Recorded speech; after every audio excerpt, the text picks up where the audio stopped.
philosophers, not because it's comforting, but because it solves certain problems in physics and cosmology. In a simulated reality, resources matter, efficiency matters, simplification matters. Some Mandela effect believers argue that changes like simplified logos, cleaner phrasing, or streamlined geography are evidence of optimization. The simulation updates itself correctly.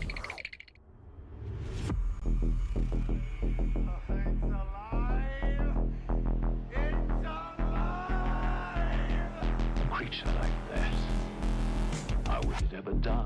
And this monster starts running right at me. Annihilated by nuclear bombs.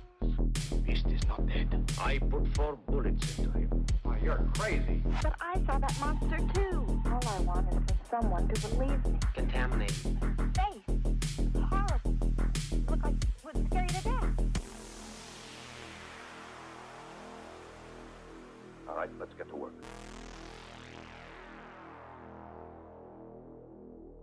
Beyond the shadows.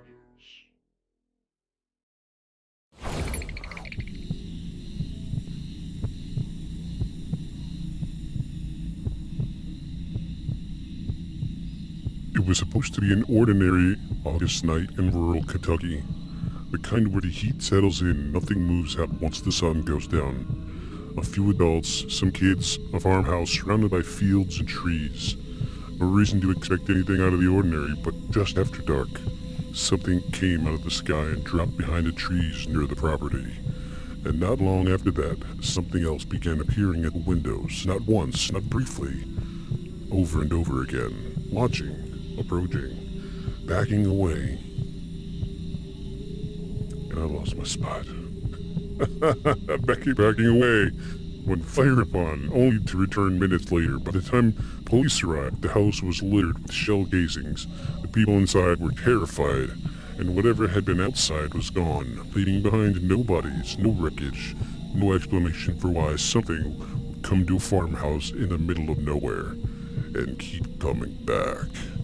Tonight, on Beyond the Shadows podcast, we are discussing the Kelly Hopkins UFO Encounter.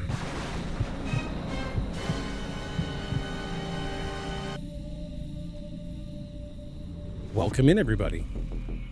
Welcome in. Make sure we get our audio straight. Audio's looking good. Are you ready? Okay. Welcome, everyone. I am your host, Victus. And I'm Hazel. And this is Beyond the Shadows podcast. We record a live podcast, one take, no edits, and try to figure out if this week's case is really paranormal or just some type of bullshit. This week, we are discussing the Kelly Hopkins Encounter, a 1955 case out of rural Kentucky where multiple witnesses, including children, reported small figures repeatedly appearing at the windows and doors after a strange object was seen descending from the sky. Only a long night, a lot of unanswered questions, and a story that's been laughed off for decades instead of examined. I skipped a sentence, but that's okay. Welcome in, everybody. Geez, welcome in. So before we get too far, I'm sure y'all noticed this wonderful specimen I have sitting next to me. This is my lovely wife, Hazel. In my foyer in trying to get Aeon out of the bunker beneath Area 51, I got her. I got her instead. So everybody give a big round of applause for Hazel. This is her first episode of Beyond the Shadows podcast. She is familiar with podcasting. She did her own podcasting for a little while. I don't know if you want to talk about that at all. It was a long time ago, and I'm just really grateful you saved me from Area 51, and now I can come back on and do podcasts about cool things and tell stories and tell them with you. Precisely. So there's going to be a lot of back and forth muting. We're still figuring out the microphone situation. 2 mics in one studio does tend to complicate things. I've been sitting here since 2:30 working on microphones, trying to get everything sorted, and there's going to be a lot of back and forth muting. But I think we're going to be doing okay. Anybody out there in streaming land is listening. Let us know if the audio levels sound okay. If anything needs to be adjusted, I'd appreciate it. Do you have anything you wanted to add before we get moving forward? I'm excited to talk about this because I feel like having grown up in a rural area, especially in the 90s and, of course, after this happened. But, you're not really paying a lot of attention to phones and TVs sometimes at night. You really are just sitting outside watching what's going on. And I have a feeling, if I were to see something like this, or if I were to have seen something like this, it would have stuck in my memory for a long time, and I would have wondered why nothing was done about it. So I'm excited to actually see, what evidence we've got, try to determine if this is paranormal or, not. So. Exactly. Yeah. So cool. I'm glad you're excited, because I'm excited. I'm just glad to have you here. Worlds of Confusion is here, everybody. Hello, Worlds of Confusion. Welcome. Glad you're here, buddy. Sounds delicious. Fantastic. Thank you so much. We've been fine-tuning microphones for the last 2 hours. This is my wife, Hazel. I told y'all she was coming, so here she is. I present to you my wife. She does exist. I promise you. She's real. Welcome. I'm glad you're here, bud. Well? Hey, Hazel. Hello, Worlds of Confusion. It's Worlds of Confusion. Worlds Confusion. Worlds of Confusion. WOC? WOC? Whatever. What bet did you lose, Hazel? I don't know if I'm allowed to discuss that yet. It's classified. That is paranormal. Yeah, I still don't have a sound. All right.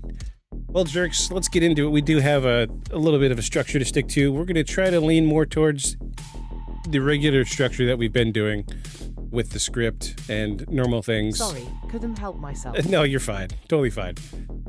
We're shortening the script a little bit, not so many words per act, but we're going to try to increase the actual conversation aspect of the podcast, which is what we did originally back when Aeon was here. So, that being said, y'all ready for this week's news and paranormal? Because I know I am. Oh, I jumped. Didn't mean to do that. Yeesh. Oh, cool. She gets to see the transition. Here comes the transition. This is... Wait, no. Wait. I gotta do transition. Yeah, I ruined that, didn't I?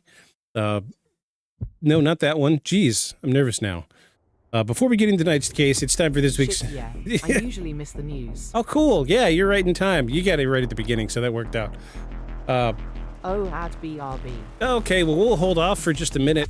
That's something we didn't explain to you, is the people watching on Twitch get stuck with ads. So when they come up and say that they have ads, I try to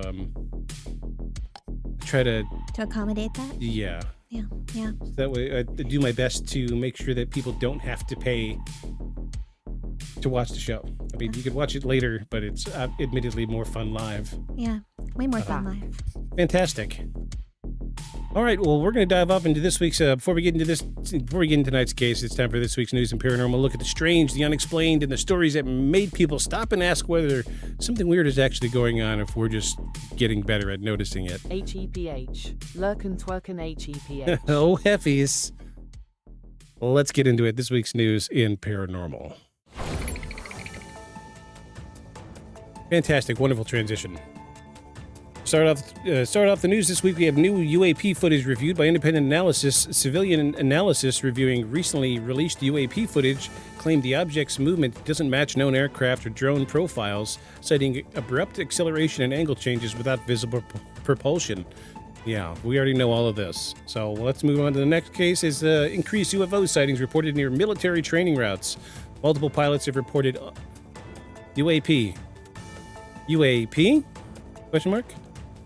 Multiple pilots have reported unknown aerial objects during routine flights, with several noting that the sighting tend to cluster around established military air corridors.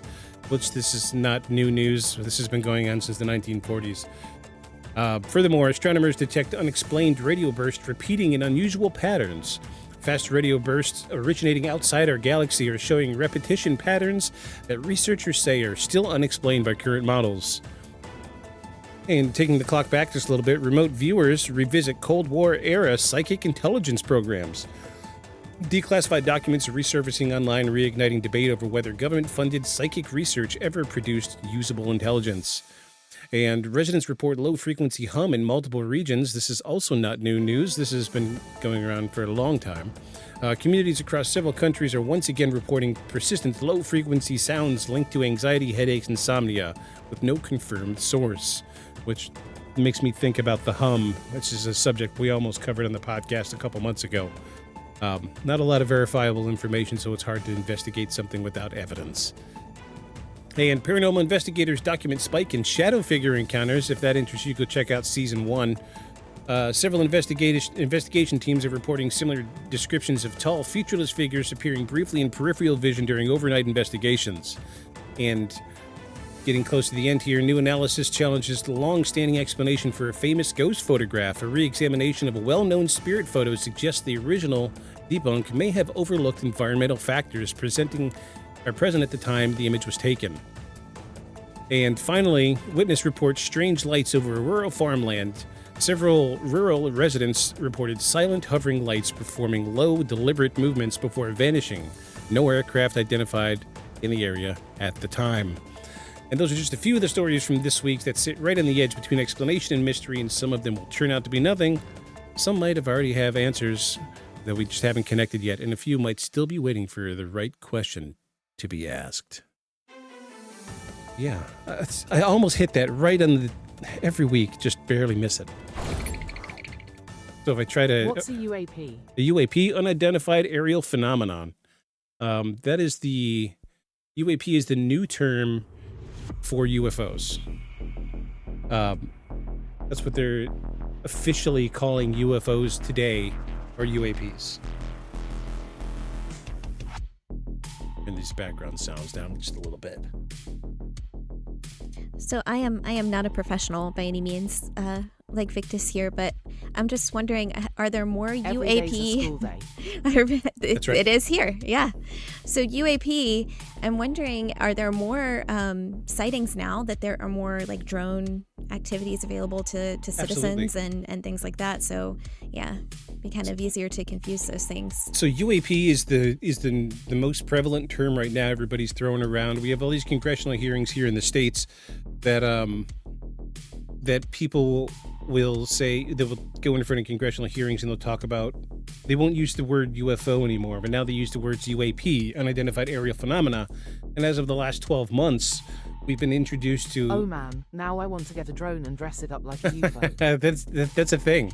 It's a thing. So now, like in the last 12 months, we've been hit with another term outside of UAP, and it's a USO, because we've had a resurgence of what's called an unidentified submersible object.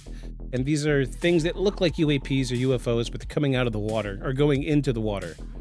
That's the big thing, is they interact with water as opposed to just zipping around in the sky like a traditional UFO does. So, a random day on the beach, instead of going to watch dolphins, we can go to watch for UAPs going in and out of the ocean. That is our summer challenge. Believe it or not, there's a tremendous amount of sightings of UAPs and USOs where we live here on the Eastern Shore.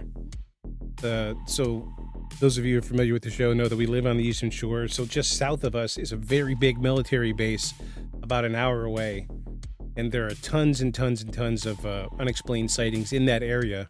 As a matter of fact, that's where the original sighting of the USS Eldridge in the Philadelphia project. I forget exactly what the name of the ship was, but in the Philadelphia project, or the Philadelphia experiment, when they were playing with electromagnetics and trying to perfect the cloaking mechanism. Smoke time, BRB Lurky Burke. Okay, we'll be here, bud. Thanks. The Philadelphia experiment, we did cover this in season 1, where supposedly, I do believe we said that it wasn't actually paranormal, but supposedly a ship was playing with cloaking technology, and as a result of using this gigantic electromagnet, it was supposed to cloak the ship, but it ended up teleporting the ship several hundred miles south.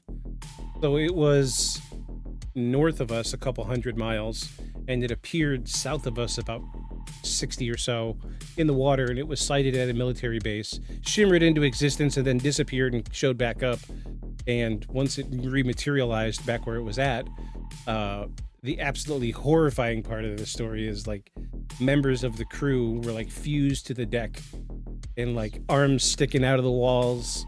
And unofficially it didn't happen, or officially it didn't happen, but unofficially there are people that were supposedly on the ship when it did its thing. And yeah, if that's a thing that all of y'all are interested, please go check out season 1. Did a huge thing on the Philadelphia experiment. It was a wonderful episode. Before we get moving, I do got to do some quick shout outs. We've got a whole slew of new followers just in the last hour, mostly on YouTube. Shout out to Mikey B on YouTube. Yep, Mikey B, you rock. And Kratos Pool. Also, shout out Kratos Pool on YouTube. That's just 2 of them. Let me see what else I can dig out of chat here. Oh, geez, it's not letting me scroll now. Welcome, Hazel. Oh, Thank you. James. How's it going, buddy? James is one of our longtime YouTube followers. I'm glad you're here, bud. Hi, James. Where is my control for always scroll to the bottom? Yeah, I got to get rid of that. So we got to give a couple more quick shout outs. We did Kratos Pool. Tyler Ebner. Tyler Ebner, everybody. Thanks for your follow, Tyler Ebner. Morgan Wilson on YouTube. Thank you, Morgan Wilson. You rock and roll. Nathan Lewis, you also rock. And that's just the ones that I can see here. We had like 5 or 6 come through right when we were setting up for the show. Kudos to all of you. You guys rock. You guys are the greatest. Now I can switch that back to scrolling all the way to the bottom. Well, shout outs are done. So while I was on when I was on the clock today working on this script, I did reach out to the current landowner of this property that we're going to talk about. And so I call him. And while I had him on the phone, I'm like, hey, I need to know. Do you think this stuff really happened? And he's like, look, I don't want to give too much away, but I need you to listen real close. I got a question to ask you before we get going. Before I answer any more questions, I need to know. I'm like, yeah, what is it? He said, what shirt are you wearing today? That's yes. That's the first time you see me do that. Welcome.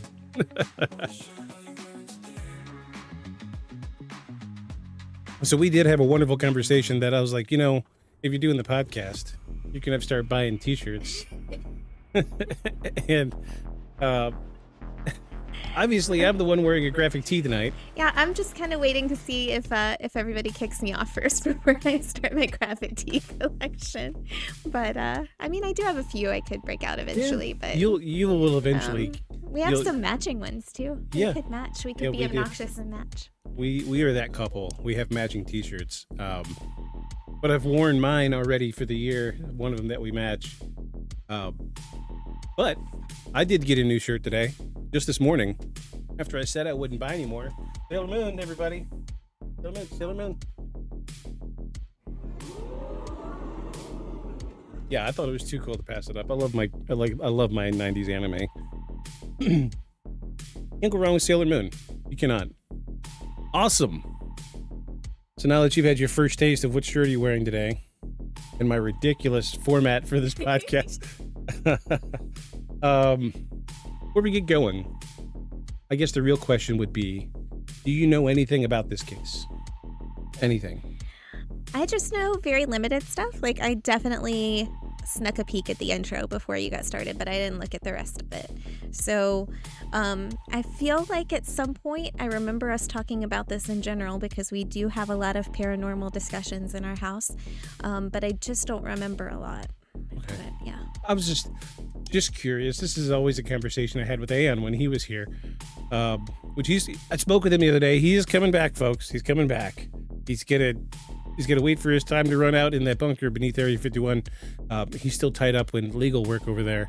And once they release him, we will send the private jet over there to pick him up, and he will be back. Look forward to that. I do know, a little spoiler, he is building a new studio. Fully building from the ground up. That's very exciting. He's gonna maybe hopefully have to give us some pointers on that. I'm kind of stoked because he said that Paul wanted a greenhouse, and yeah, of course, yeah. Paul does not have a green thumb. He says that Paul can't grow anything. But Paul and I have that in common. Paul wanted a greenhouse. And he's like, well, hell, if I build a greenhouse, I'm going to build a little side room under the greenhouse. And when we build that, and that's where I'll put the studio, and he's planning on using the backdrop of the studio will be the greenhouse. So I'm looking forward to it. I really am looking forward to it. Hard to say still. It's still got to build it, so. All right, jerks. Are you guys ready to get into this wild story? This is crazy. So, like, I've seen like memes of this. I'm pretty well versed in this subject. I know quite a bit about it outside of the research that's been done for tonight's episode. But there is some things that are kind of comical. This thing has actually been memed a bunch of times because of the descriptions. There's like some outrageous quotes from some of these guys. Kentucky, is that right? Yeah, this is done in Kentucky in 1955, so you better believe we're going to have some crazy hillbilly quotes. I feel like, we see a lot of those. We watch a lot of unsolved mysteries, and we see a lot of those, and I think it's going to be interesting. I'm excited to hear them, especially again as someone who grew up in a rural area. Yeah, and then we both lived in the Deep South for a while, so we kind of get it. Every once in a while, we say a few of those ourselves. Sure. All right, I'm turning the wind down. I'm burning up over here. If the sound of this air conditioner comes through, somebody please let me know and I will turn this thing off. I'm directly below the fan now, so... yes, and of course, you notice the reorganizing of the studio. We've turned 90 degrees, so that over there used to be the backdrop. So now y'all are seeing the wall that you never seen before. Well, welcome to the other half of the corner of our second bedroom. So yes, I do have some experience with this case. The descriptions of these entities are absolutely bizarre. The only way I could describe it is it's like something out of a science fiction novel. But this came from the backwoods of Kentucky, so it's hard to say. And I'm going to say this now, and I don't want it to be misconstrued, but there is this preconceived idea that a lot of people, when they come to their firsthand accounts of running into extraterrestrials, UFOs, that they're just copying what they saw in movies. I really, out of the gate, I want to say that this probably isn't the case because you're dealing with rural Kentucky in the 1950s.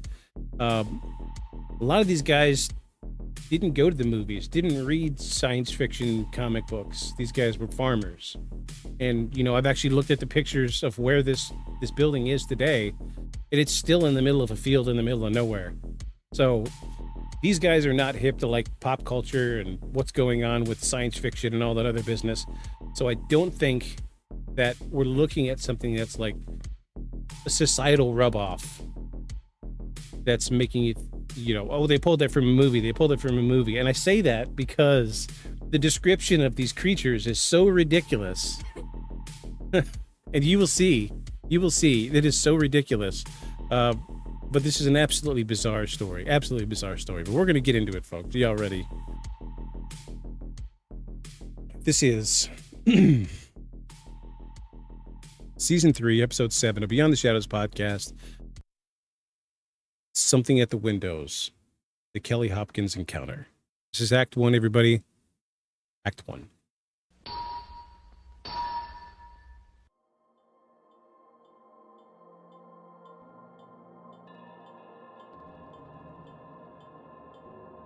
The part that gets lost when people summarize the Kelly Hopkinsville encounter is how ordinary the beginning was. Not cinematic ordinary, not it was a quiet night ordinary, but real ordinary. People tired from the day, a house that needed work, kids half bored, half restless, and the kind of rural stillness where you can still hear the bugs long before you hear a car. Nothing about the setup feels like a story built for attention. It feels like a family night that should have ended the way most family nights end. Someone yawning on a porch step, somebody else washing a dish, and everyone drifting towards sleep because the day is done. The farmhouse sat in the country near Kelly, Kentucky, outside the small town of Hopkinsville. It wasn't a mansion, and it wasn't some creaky Victorian with Gothic history attached to it. It was a working home, practical, plain, the kind of place where your life happens in small number of rooms and the outside world is fields, trees, and darkness. In 1955, out there, the night didn't glow the way it does now. There weren't rows of streetlights and constant wash of LED brightness. When the sun went down, you got actual dark. The sky could look huge, and if something moved across it, you'd notice it because there wasn't much else competing for your attention. Inside the house that night were members of two connected families, adults and children, people who knew each other well enough to share food and space without needing a reason. The names you'll hear almost as often as the Suttons and the Taylors: Lucky Sutton, his wife, his siblings, and their children, and a couple who were staying with them, Billy Ray Taylor and his wife, June. Depending on the source, you'll see the total number of people in this house listed as 11. And that count matters because it's the first thing that separates... I lost my spot again. It's the first thing that separates this kind of UFO story that lives or dies on one person's memory. This was a group. It was loud. It was chaotic by default. Everyone had eyes. Everyone had their own angle on what was happening. And everyone had something to lose by making themselves the center of a weird story in a small community. It was late summer. August in Kentucky meets heat that hangs around after dark. Thick air that doesn't cool off quickly, and a night soundtrack that never really stops.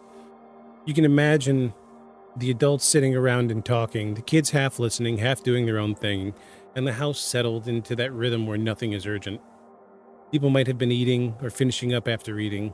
Someone's probably stepping in and out of the house because that kind of heat, you end up lingering near doors and windows for air anyway.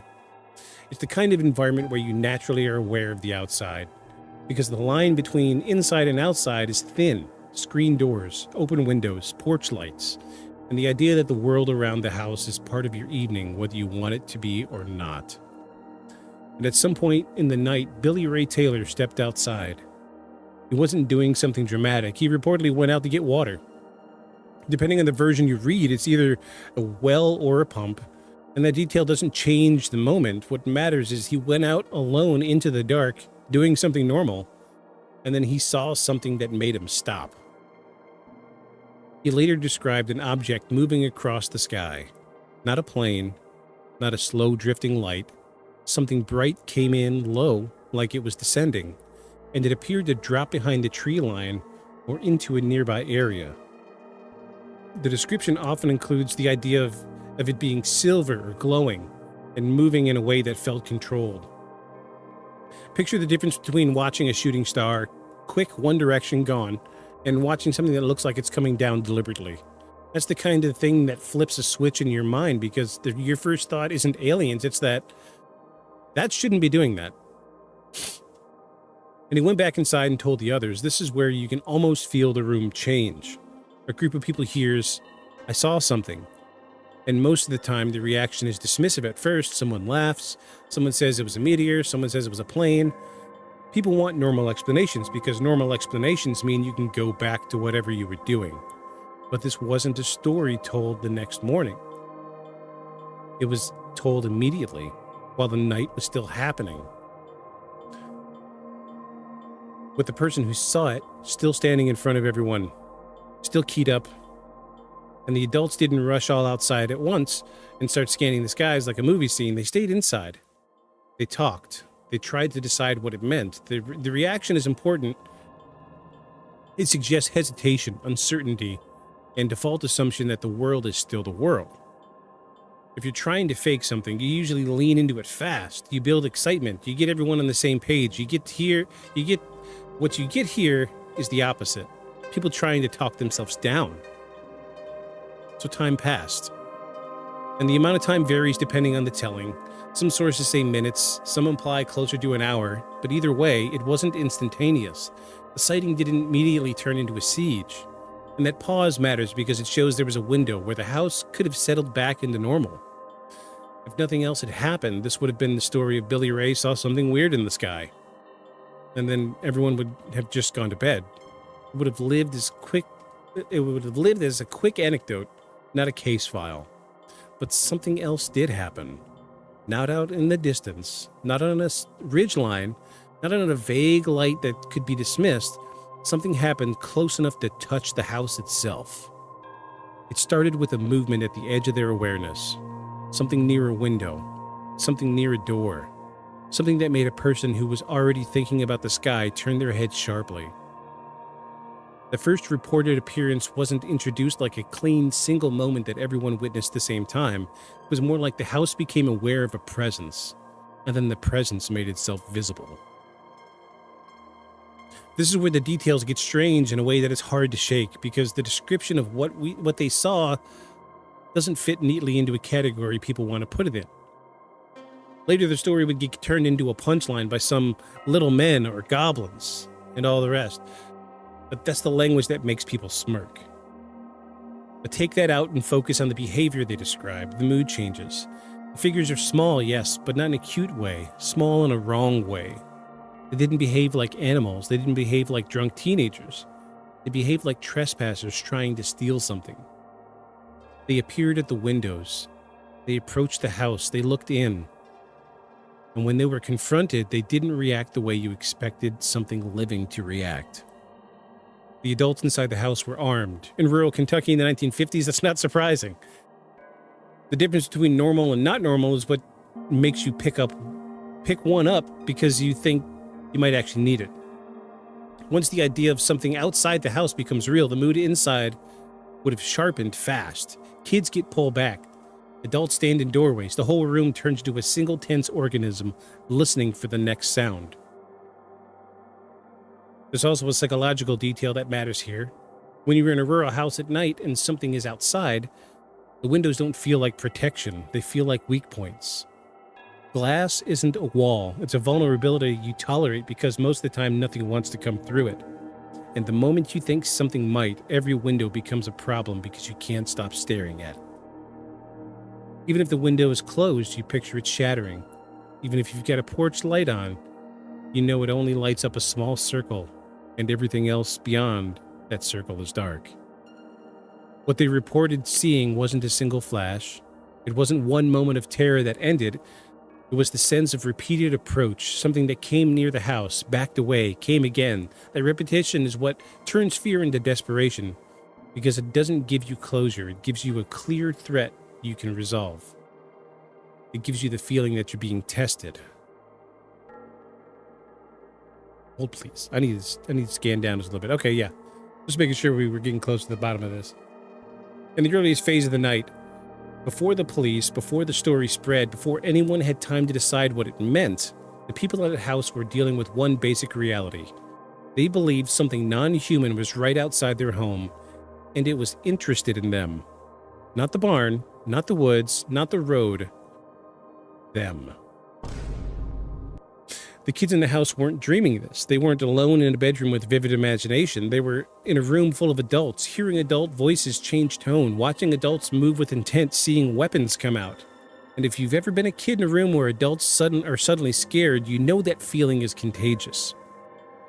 You might not understand the details, but your body understands the fear. Confirmed fear from the adults is a different kind of terror than any ghost story. It makes the world feel unsafe in a way that goes straight to your stomach. At this stage, the night is still right at the edge. The encounter hasn't fully revealed itself yet, and it's still the moment where a group of people are trying to decide whether they're being paranoid, whether they're misunderstanding, whether this is going to pass. They're still in the seconds between hearing a sound and confirming what made it. Still in that awful space where you don't know if you want to look out the window because might mean you'll see something that changes the night permanently.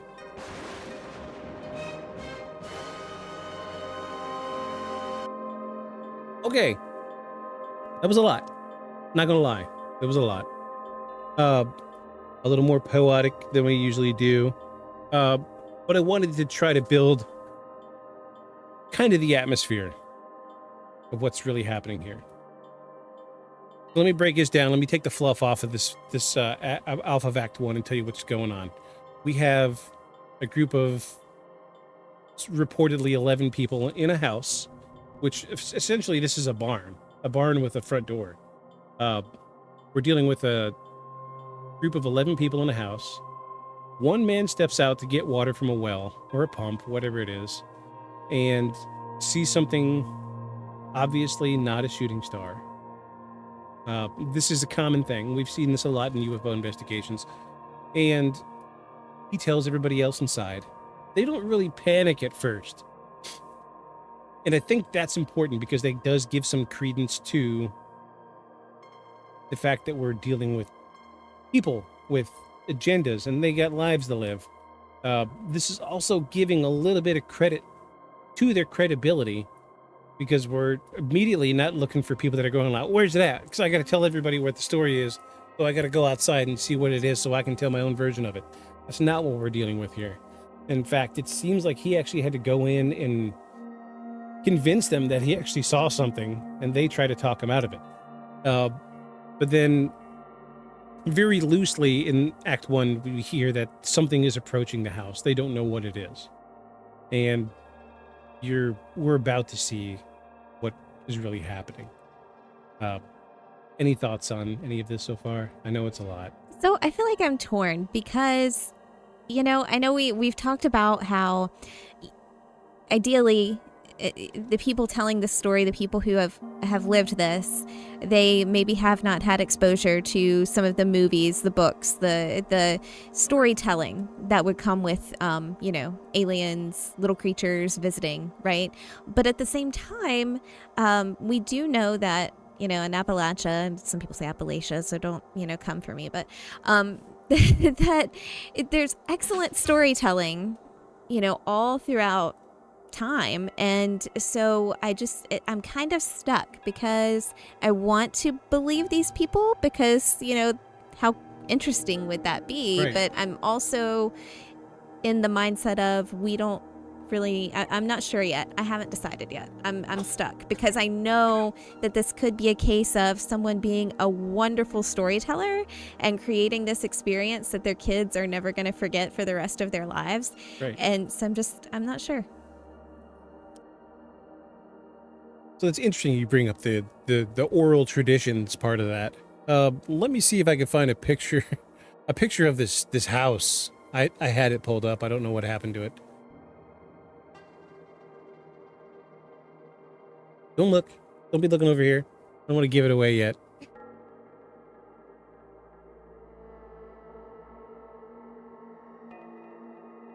So this is the house today.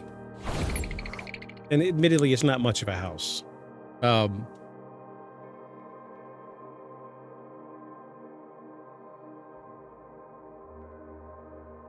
wait a second. I'm sorry. We don't have your mic set up on this scene yet. Hold on. That's my fault. Do it again. I'm sorry. And so that takes me way back to my childhood. That looks exactly like the fields where I grew up. That's incredible. Yeah, this is as rural as it gets. So back in the 1950s, this was a standard living situation. Not too dissimilar from, like this style of house. This style of house that we live in now was a multi-family home. At the time, this was a common thing for multiple families that live in a space like this because they were workers. They worked in the fields all day, all night. And it's more economically responsible to live on the location where you work as opposed to commuting like we do today. So this will give you a loose idea of what you're looking at when we hear this story. Still, today, it's very, very isolated. And we will see here shortly some of the other things. There's some really bizarre stuff happening at this location. Just you guys wait and see. It's just a really absolutely bizarre story. The Act 1 was really fluffy. Not gonna lie, it was fluff. But we're building suspense. We're building a story here. And sometimes you gotta lay a foundation, all right? I'm not good at this story building stuff, but we're working on it. So usually, let me pull up my notes on this right quick. Usually I have a subheading for each of these.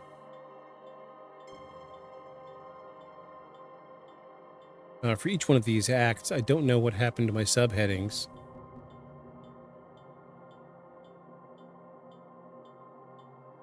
There we go. All right, so Act 1 was the calm before the night. I don't know how I missed this.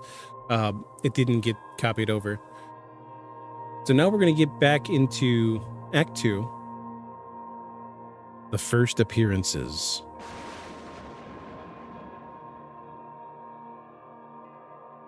Are you ready? Are you ready? I'm ready. I'm ready.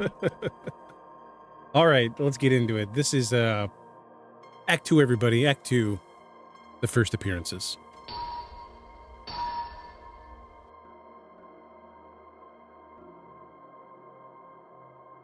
The first clear appearance didn't come with a warning. There was no build-up, no sound that announced itself the way footsteps or an animal would. It came as a sudden certainty. Someone looking toward a window and realizing that whatever was outside was now close enough to be seen. Not a shape in the distance, not a movement in the trees. Right there, framed by glass and darkness. Accounts described the figure as small, roughly human in outline, but wrong in proportions and movement. The head appeared oversized. The eyes were large enough to catch the light. The body didn't move with the weight or rhythm of a person. It didn't rush, it didn't sneak. It simply appeared as if the distance wasn't something it had to negotiate the way. Everything else did. The reaction inside the house was immediate and chaotic. Someone shouted. Someone grabbed a gun. Ooh, let's switch sounds. Let's get some spookier sounds going on here. Oh yes, this is much better. Yeah, let's throw some of this in here. Someone grabbed a gun. Children were pulled back, rushed toward the center of the room, away from the windows and doors. In a matter of seconds, the farmhouse stopped being a home and became a defensive position. A transformation matters because it shows how real the threat felt in the moment. People don't organize their space like that unless they believe something outside is capable of getting in. When the first shots were fired, it wasn't out of curiosity. It wasn't a warning shot into the air. It was a direct response to something being too close and too visible, and too unsettling to ignore. The sounds of gunfire inside the small rural house at night would have been deafening. Muzzle flashes, the smell of gunpowder, the sharp recoil, everything about it signals panic mixed with resolve. These weren't people firing wildly into the darkness for fun. They believed they were defending their family. The thing in the window didn't fall. It didn't scream. It didn't collapse the way an animal would if it were hit. Witnesses describe it backing away or dropping down out of sight, almost like it had lost interest in that particular angle. And that reaction alone is one of the most unsettling details of the entire case. Whether it was, it didn't behave like something injured. It behaved like something adjusting. The house didn't settle down after that. No one put the guns away or laughed it off. Instead, the tension spiked. People moved from window to window, scanning the darkness outside. Porch lights were likely on, casting a hard, limited glow into the yard. Beyond that glow was open space, fields, trees, shadows that could hide anything. Every movement outside the light would have felt suspicious. Every sound would have carried weight. Then it happened again. Another appearance. Another window. Another angle. Sometimes it was described at a door. Sometimes at a different side of the house. The pattern that emerges from the reports isn't one of a single creature wandering randomly. It felt more like... This is the part I was going to tell you about, but why I switched to the deep voice. It felt more like... Probing. That was deep voice. You can't hear it, but that was the deep voice. Testing, showing itself, retreating, then returning somewhere else. The kind of behavior doesn't give you time to calm down. It keeps resetting your fear. More shots were fired. Again, no bodies. No clear evidence that anything had been hit. Just the same result. The figure would appear, only to reappear later. At one point, witnesses described one of the figures being seen on the roof or near the edge of it, as if a vertical space wasn't a limitation. The idea that something could move around the house that way, windows, doors, roofline, would have made the structure itself feel compromised. There was no safety inside. The children in the house weren't shielded from this entirely. Even if the adults tried to keep them back, they could hear the shots, they could hear the shouting. They could see the adults reacting to something that wasn't there a moment ago. Fear doesn't need visuals to imprint itself. The emotional charge alone is enough to make memories stick, especially when everyone else in the room is clearly afraid. One of the more striking details from the accounts is how close the figures were described as getting. This wasn't a distant siege with shapes hovering at a tree line. These things came right up to the house. They peered in. They reached towards the windows. Viewersstreamloo.com. Oh my God. Space at E8 Oh my God. So this is the thing. This happens. This is a chat bot, and So I've heard you talk about this before, and I listened from the other room, but I have to tell you, this wonderful chatbot, I was so into what you were saying that it scared the ever-loving bejesus out of me. Like, I don't know if everybody saw me jump, but that was real. That was, the chatbot is not one of the little people. I'm clear. Bot attack. Everybody boo this bot. Boo it. Boo. Boo. I need a wah wah wah. You get a record scratch. Boo. Hold on just a second. Possible ban evader, everybody. Yeah, we're gonna make sure this person gets reported. Hold please. We need to ban them.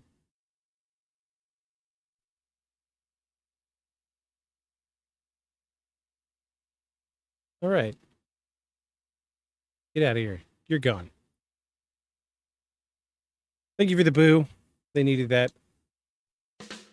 Yeah. All right, cool. Yeah, now that the flow has been completely disrupted.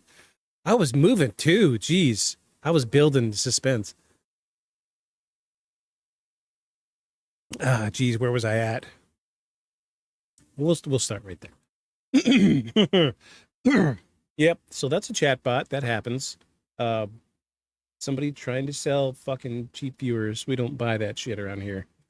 Get out of here, bot. Get out of here. Doesn't anyone notice this? I feel like I'm taking crazy pills. All right. Let's get back in it. Let's get back in it. Ooh, woosah. Woosah, motherfuckers.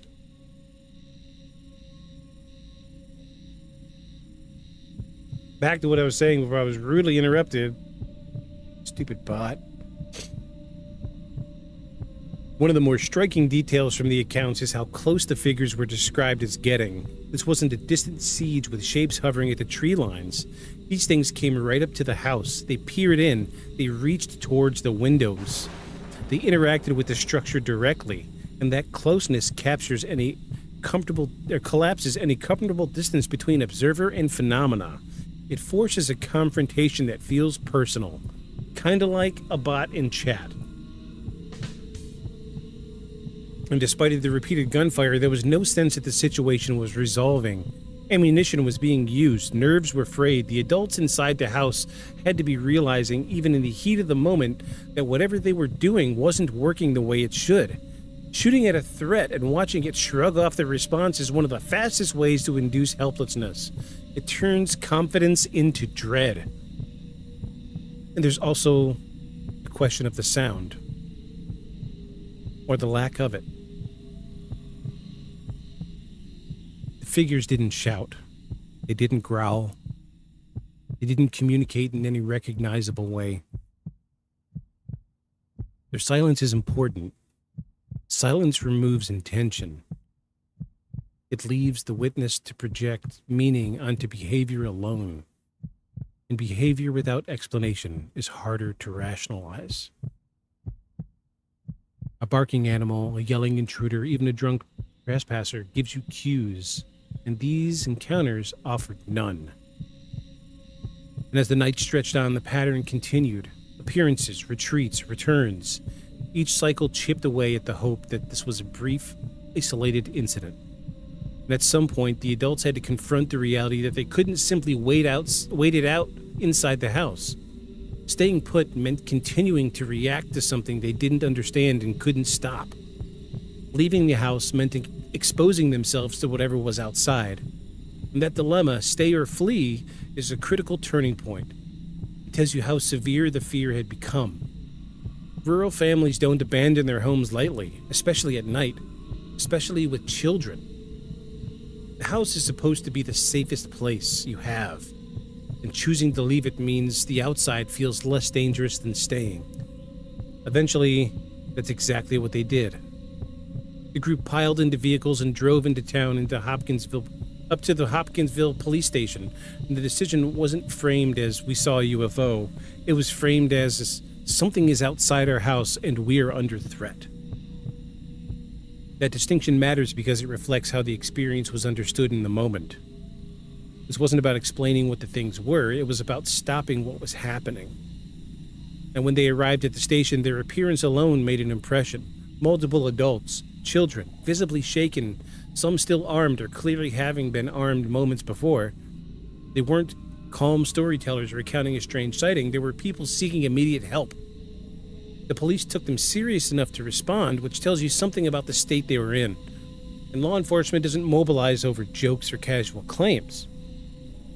And while the group were at the station, the house was temporarily empty. Whatever had been happening there was left behind in the dark. Whether anything occurred during that window is unknown. But the absence itself adds another layer of unease. If something was fixated on the people rather than the location, the pause may not have mattered. If it was tied to the house, it now had time alone with it. And when the officers returned to the farmhouse with the group, the immediate threat appeared to be gone. No figures at the windows, no movement in the yard.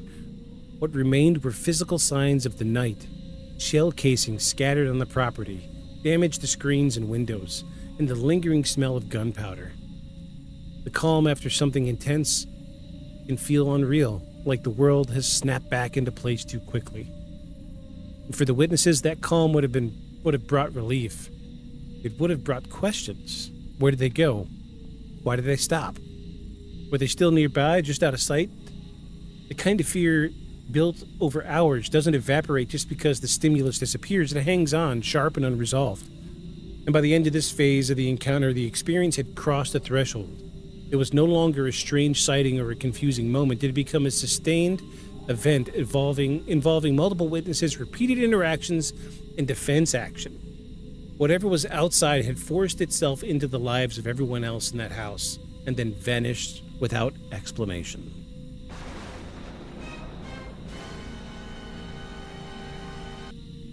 Again, a lot to take in, I know. It is, but the more that I hear about it, the less I think aliens, right? The more I hear about it, the more I lean towards like residual haunting or something, because they can't really quite make out what they're seeing.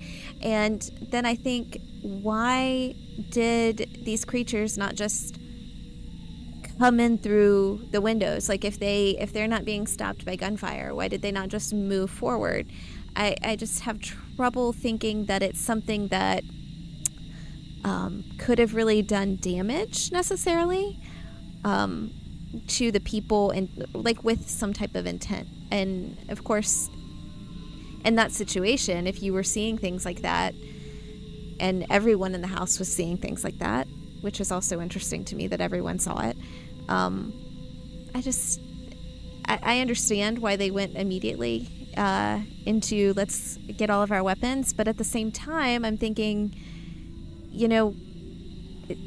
the creatures didn't do anything that seemed immediately threatening other than coming up to the windows. So why did we start shooting other than we don't know what it is. I see how it could have happened, but Yeah. I just have a lot of questions about the idea that it could be an alien, you know? So I'm gonna pull up some pictures. That's not a great picture. There's a couple good pictures I dug through.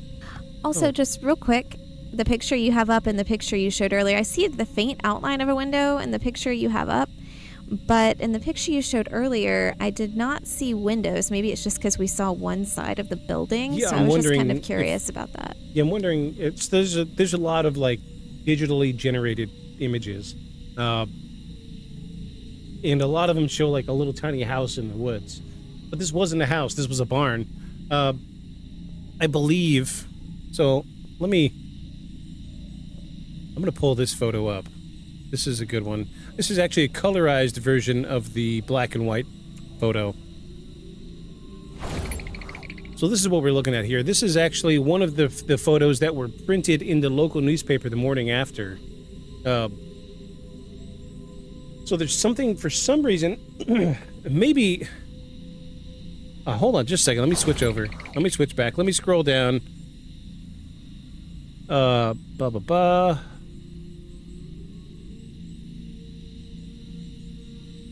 Okay, so for some reason, there is an interaction that was left out of this investigation. So there was an actual point in this, and I remember this from my previous exposure to this case, where when they were kind of testing the waters to see if they wanted to leave the house, a couple of them stepped out on the porch. And remember how I told you one of them was on the roof? Well, dude goes out on the porch, and one actually leans down from this porch and tries to grab his head. Yeah. See, that changes things for me because then that looks worth renting. Oh.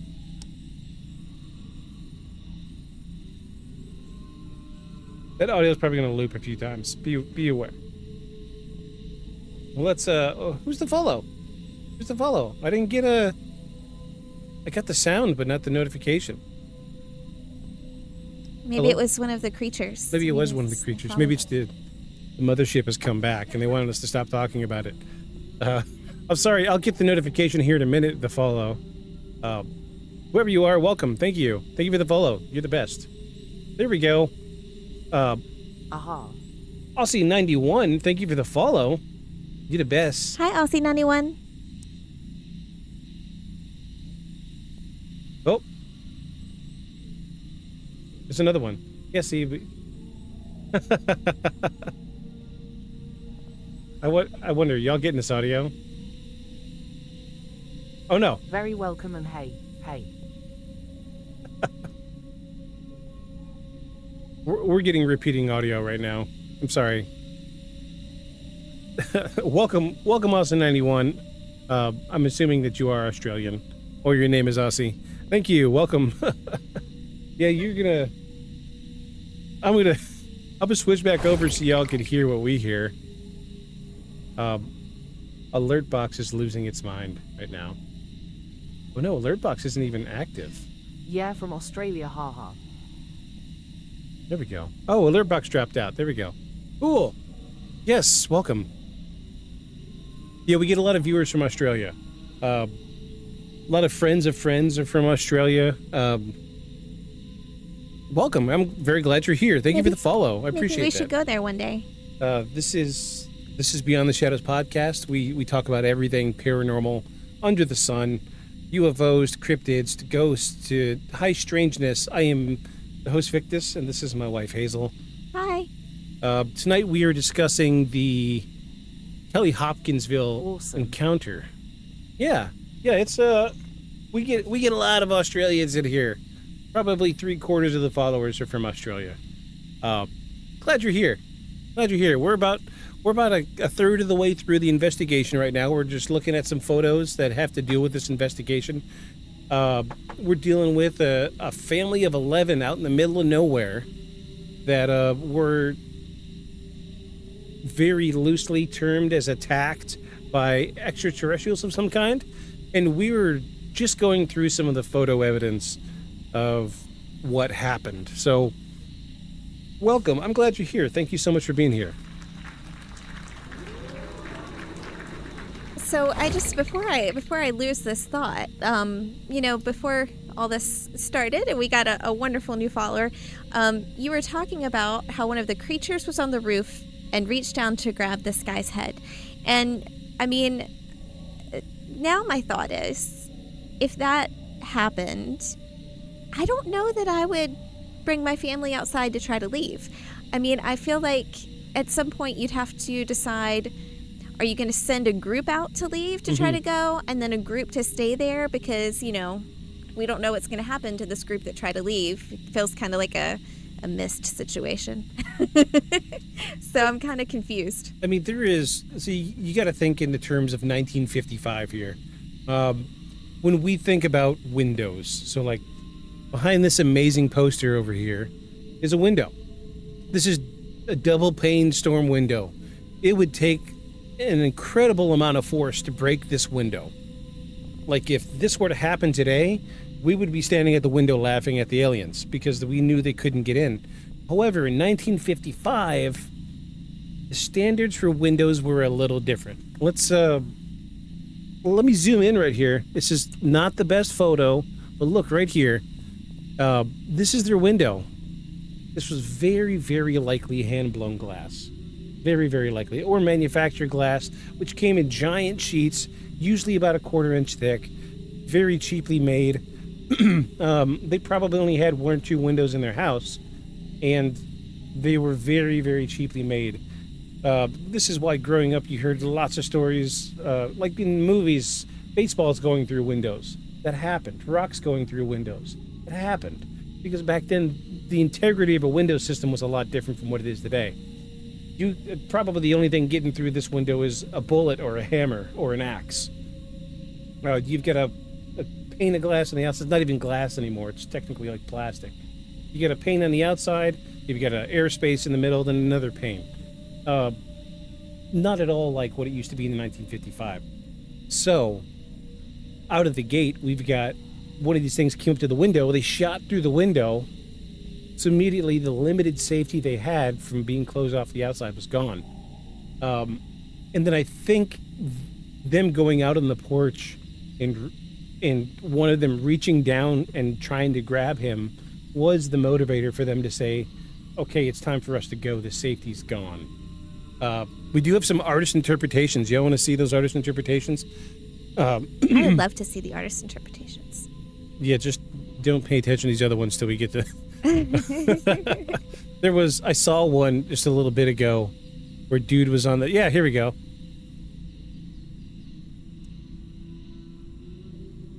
What an absolutely horrendous, you can't see it. Hold on. I've got to move some things around. What an absolutely horrendous illustration. I mean, maybe he's just reaching down to gently pet his head. Your hair is so soft. Yes. No, could you imagine, though, these little humanoid figures? So this is the first time we're seeing a visual representation of what we think the aliens looked like. I say aliens because I don't know how else to categorize these. We've never seen a cryptid that has this type of structure. There are a lot of stories that talk about that these were goblins, but it doesn't really cover the fact that they saw something in the sky firsthand. So that's where, goblin is a go-to for the story, but I believe we're dealing with extraterrestrials here. This image is horrifying. If this happened to me, like, let me zoom into this guy's face right quick. Oh, it won't let me zoom. Of course not. This guy's face right here. Nightmare fuel. Could you imagine? Especially me wearing glasses.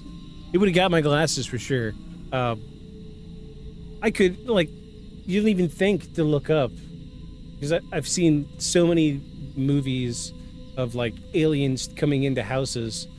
You never really think about them getting on the roof. So, in Signs.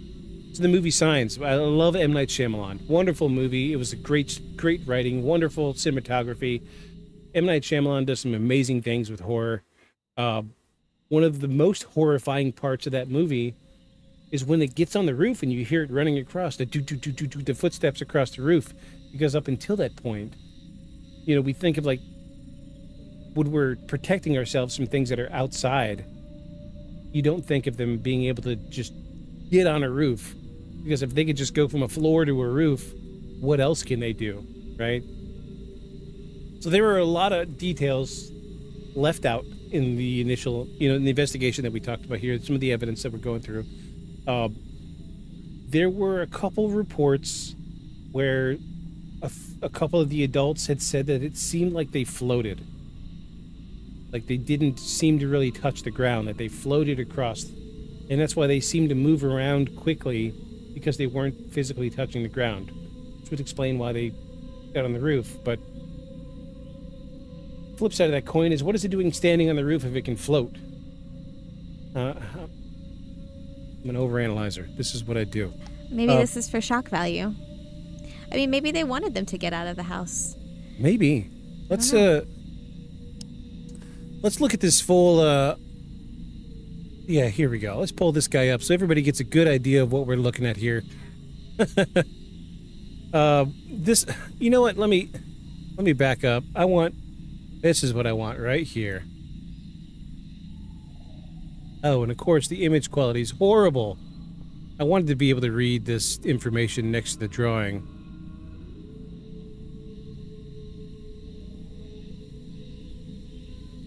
All right, so let's go through. I'm going to go through some of this information on this image. This is off of Reddit. Is bald, same color as body. Man stated very strongly that there was none, I guess, hair. Ears swept back, extended quite a bit above the crown of the head. Eyes were yellow in the center, white rim, about six inches apart and glowing. The mouth was a thin line, but not sure there was a mouth. And the body... Is that just a typo? Oh, there's a missing W. Powerful. Powerful above the waist muscles, clearly seen. Below waist, thin and spindly, almost no shape to leg. Stick-like. And it says here the hands, oversized talons, 2 or 3 inches long, webbing between fingers, starting about the knuckle above talons. Knuckles and fingers not counted. So this is what they saw. And the story goes, there was many of them. Not just 1 or 2. There was some reports said that there was up to a dozen of them. So this is what we're dealing with here, folks. Let me recenter this. Let's look at some of these other images. There's some very wonderful artist interpretations. Oh yeah, this brings about some nightmare fuel.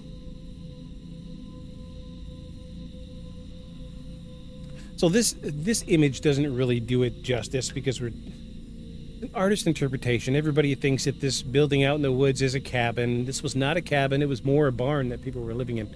But this does kind of give a full color aspect of what they were dealing with. It's interesting that they chose to illustrate 4 of them on the roof. The way I understood it, that there was like 10 or 12 of them in the field around the house, kind of floating in and out, and then there was 1 on the roof. What I understood. There's very... I am awake.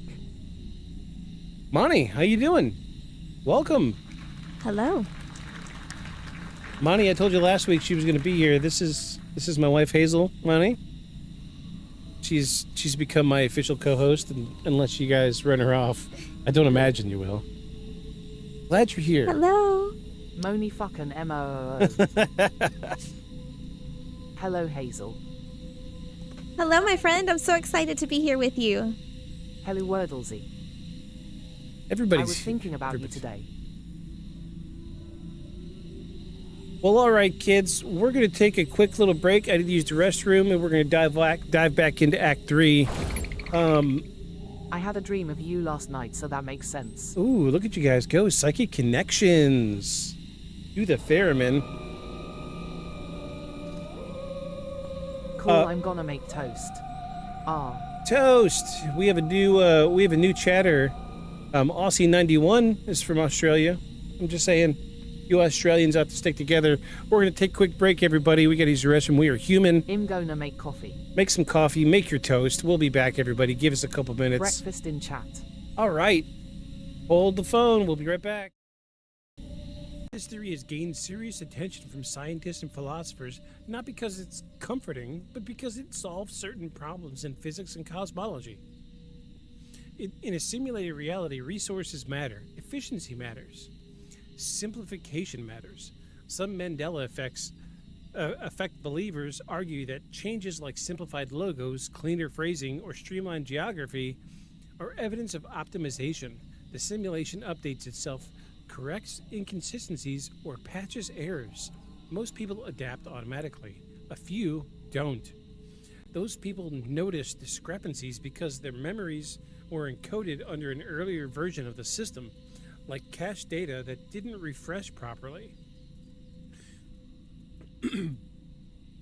This would explain why many Mandela effect changes feel cleaner than the originals, why Berenstain replaces Berenstein, why Art Closer replaces Maybe Closer, why messy, cluttered details disappear. The reality becomes more efficient, and the leftovers feel wrong. He said, quote, "The people who believe us don't need convincing. The people who don't never will. So what's the point?" End quote. In later years, Fowler would stand by the case as one of the most solid abduction accounts ever recorded, even after investigating dozens more. He wrote, quote, "The Allagash case challenged me as an investigator, as a man of faith, and as a scientist. In the end, I could find no motive for deception, only 4 men carrying a secret too heavy for most to understand." End quote. The story of the Allagash abductions wasn't just about the lights in the sky or memories under hypnosis. It was about the belief under pressure. In 1976, a Ranham teenager named Patty McNeil claimed to have seen a pack of large black dogs stalking near the edge of her property.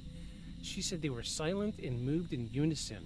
When her father went outside with a flashlight, the animals were gone, leaving no tracks.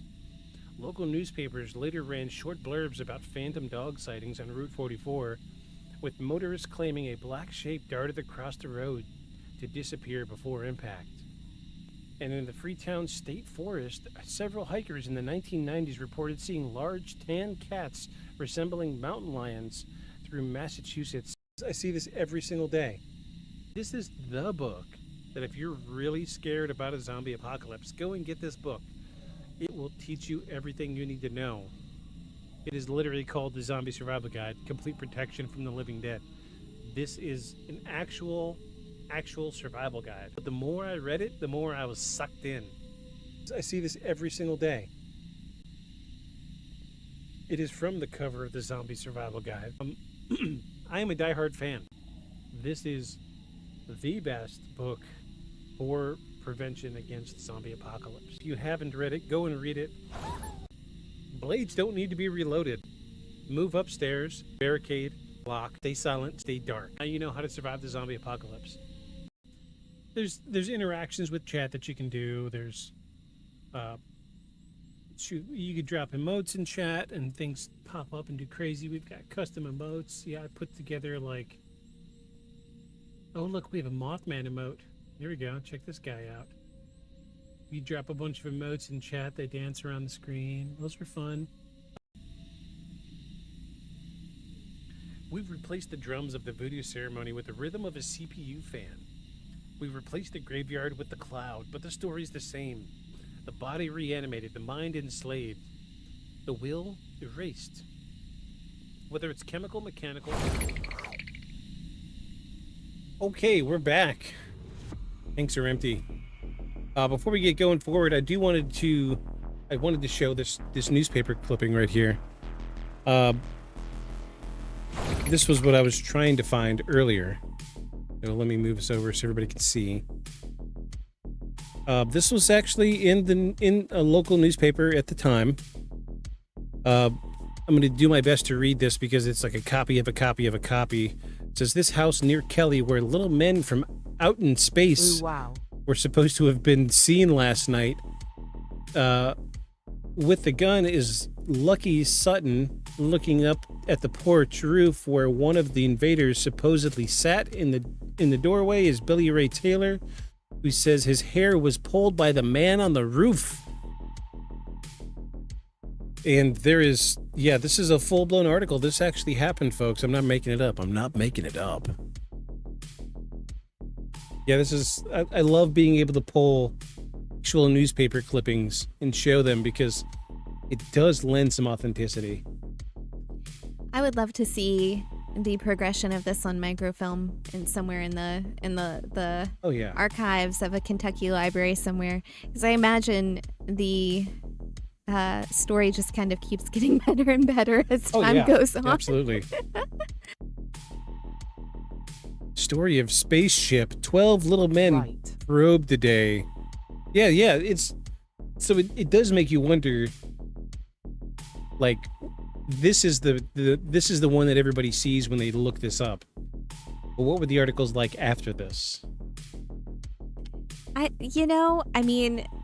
would imagine more and more fantastical because we can keep selling our newspaper. Well, unfortunately, a lot of times we see after the initial article comes out, there's a lot of like discerning whether the character is a reliable witness or not. And especially in the 1950s, we dealt with a lot with, back in season 1, we talked about the Betty and Barney Hill abductions. And with them, the first article came out in the newspaper and they were like, this couple says that they were abducted by aliens and they've got weird radiation burns. And then the second article was like, maybe the husband is crazy because he's got syphilis. And it flipped so fast because it was 1953 or 53 or 59, I forget the year precisely, but it was the 1950s where the heat of the civil rights stuff going on in the United States. And a little known fact about Betty and Barney Hill was they were a biracial couple, and that was very uncommon back then. So once they caught the initial story, they sold some papers, then they're like, well, it's a biracial couple, so what are we going to really say about that? So they went the route to discredit them for that. Right. So, I mean, thinking about this in terms of the time period as well, it's so tough because I feel like during this time period, you also had like kind of the ramping up to, is so-and-so a communist, and that's selling the newspapers. And then at some point, people are going to want something else, something a little bit more spicier to try to get that, to sell that newspaper. Because we think about it, this is the main way people are getting their news. This is what people are paying for back then. So I don't know. I'd love to see the progression, I guess, honestly. Unfortunately, there isn't one. We don't have it. It's just not available. It's just not available. It's one of those things you would have to be in person at some library. Road trip to Kentucky. I don't want to go that far south. I really don't. No offense to the South. But yeah, this was a really cool article, and there's lots of like clippings and snippings. There's a really great colorized version of this photo. Where'd it go? Like somebody put just a little bit of color in it, and it was excellent. Oh, I lost it. That quick. Anywhoots, yeah, this is just really it's just a really bizarre case so far. I love this photo of these guys. I love this photo of these guys. Like, hey, could you imagine the newspaper photographer was like, could you guys like stand out on the porch and act like you're looking up at the creature on the roof again? And they're both like simple country folk. Yeah, it was a bear. It's so intriguing to think how back in those days that the information was truly open regardless of the subject matter compared to now. Yeah, it's not run through a social filter like today at all. Because I mean, from like 1920s to almost the 80s, you were able to pull relevant stories of cryptids and aliens and UFOs, Bigfoot sightings, even Bigfoot sightings up until the 80s. And now you don't even really see those in any type of major publication, aside from the most recent sightings of Bigfoot in one of my favorite newspapers just a couple months ago, USA Today. The Bigfoot's become a big subject again. Everybody's back on the Bigfoot wagon. I'm a Bigfoot guy. I like Bigfoot. Probably not real, but there's a reason we haven't covered Bigfoot on the podcast. It's been beaten to death. What else can we say? Everybody knows everything about Bigfoot. Yeah, I mean, I think that's true. And then I think also there's so many sightings, right, that are very obviously somebody dressed up and messing with people. So it's kind of tough. So we used to have a segment on this show that we called Rapid Fire, and we did it for most of season 1.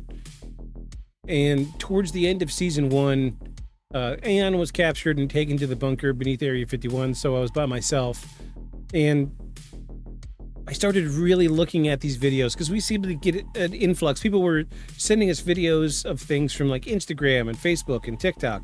And in the rapid fire segments, we would look at these videos and try to discern if whether or not they were really paranormal or not. And it immediately became clear that it was too hard to discern if these videos were real or AI generated or just somebody in a suit dicking around in the woods. It was too hard to discern. AI is, I mean, it's a controversial subject, but I think AI is doing a fantastic job of creating artificial things. We could ramble about this subject for hours, I know, but it's hard to discern what is real and what's not anymore. And so we killed the whole segment because it was hard. It was just too hard. Yeah. And I think that we're going to end up in a world where people are craving something that they know is actually real. And even if like there's commentary on AI, but something where people are having human to human discussions and talking to each other and connecting with each other. And really, that's the only way we're going to be able to really have discussions around what's unusual and real, and then what's unusual and fake. Yeah. So I do feel like we are going to start seeing a turn back towards like festivals. Like what's the big event that they have in Nevada every year? It's like UFO Con or some shit like that. But it's essentially a big convention where people just sit down and talk about paranormal happenings. And I think we're going to start seeing more of an influx of that because people are going to want to see the person talking about it as opposed to seeing a video of somebody talking about it. Because when you're dealing with stuff like the paranormal... Sounds fun. Oh, absolutely. Yeah. It's I do follow another podcast, one of my very favorites, This Paranormal Life. Shout out. Yeah, guys. I say I'd love to have you on the show, but you'll never get here. It's fine. They went to... I have to admit, after the Congress hearing in regards to UAPs, it really solidified many beliefs for me. Absolutely. Yeah, we've got so many people giving firsthand testimony at this point. And it's strange that we don't actually see like AI, like we see a lot of AI generated stuff about people just like talking into a camera, but we don't see like AI generated stuff of congressional hearings. It's interesting that people have drawn the line there and said, I don't want to do that. And because you could easily fake a congressional hearing, right? But nobody's doing it. Yeah, I mean, I haven't seen it, but that doesn't mean it doesn't exist. But I haven't. But also, I wonder what the implications would be for that. Yeah. Anyway, we'll get off the AI subject. We'll get off of it. Let's dive back off into this. We're neck deep into this. We're just about to crack Act 3, everybody. This is Act 3, where the police have come back to the farmhouse, and we're starting to see evidence of what was happening before the entire family fled the farmhouse to go to the police station. So this is Act 3, everybody. Act 3.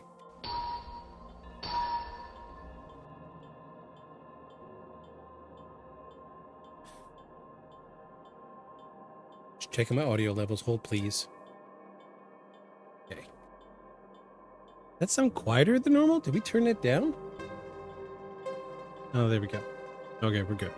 Sorry, folks. The return to the farmhouse should have ended the night. Police presence has a way of snapping events back into something recognizable, even when nothing has been explained. Uniforms, flashlights, radios crackling in the background. Those things impose order on chaos. And for a moment, the people who had fled the house likely believed that whatever had been outside would not come back. Or that if it did, it would now have to deal with something more official than frightened civilians. But that sense of order didn't last. The officers searched the area around the house carefully. They walked the perimeter, swept their lights across the fields and tree lines, checked the roof, and looked for anything that might explain what had happened. They didn't find bodies. They didn't find footprints that made sense. They didn't find any sign of a prank of a group of trespassers hiding nearby, but what they did find were physical traces of fear. Shell casings scattered across the yard, damaged screens and windows, and the unmistakable signs that people had been firing with intent, not recklessness. From a law enforcement perspective, the scene didn't match the F-E-A-R. fear with a capital F. From a law enforcement perspective, the scene didn't match the kind of hoax that usually falls apart under basic scrutiny. Hoaxes tend to leave behind something obvious, a footprint, a mask, a trail, a witness who contradicts themselves. What they had instead was a property that showed signs of prolonged defensive response and a group of witnesses who had all described the same pattern of events, even if their individual details varied. The officers stayed for a time.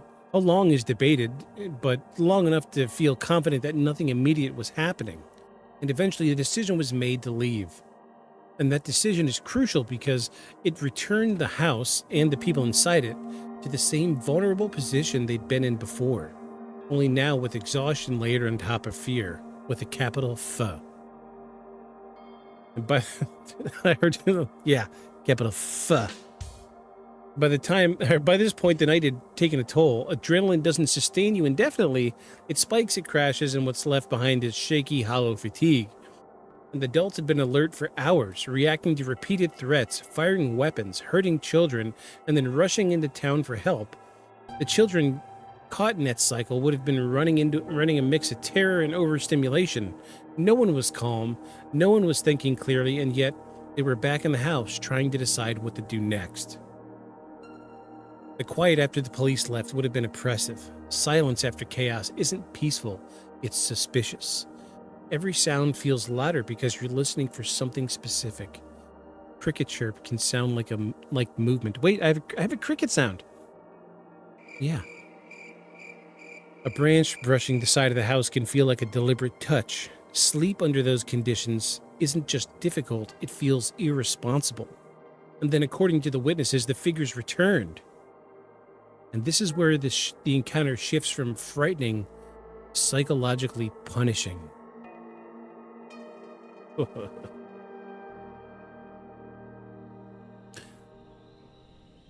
A threat that appears once can be rationalized away later.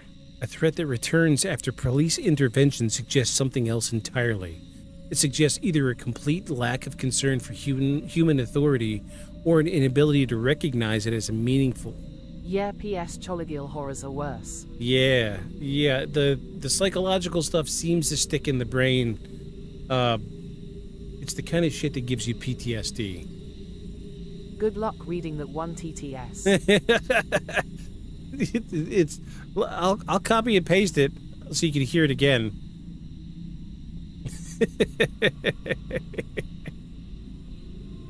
There you go. P.S. Choligil. P.S. Choligil.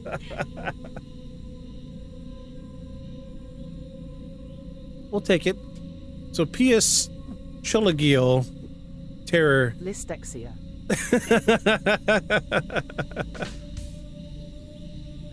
Yeah, it's pretty good. But we love having you around, Monty. The renewed appearances followed the same pattern as before. Figures showed up at windows. Shapes emerged near doors. Movement was detected near the roofline. Once again, shots were fired. Once again, the figures didn't respond the way anything familiar would have. They didn't bleed. They didn't fall. They didn't retreat permanently. They simply withdrew and came back again as if learning from each approach. The repetition is the key horror of this act.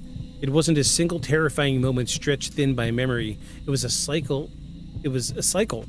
Appear, retreat, reappear, somewhere else.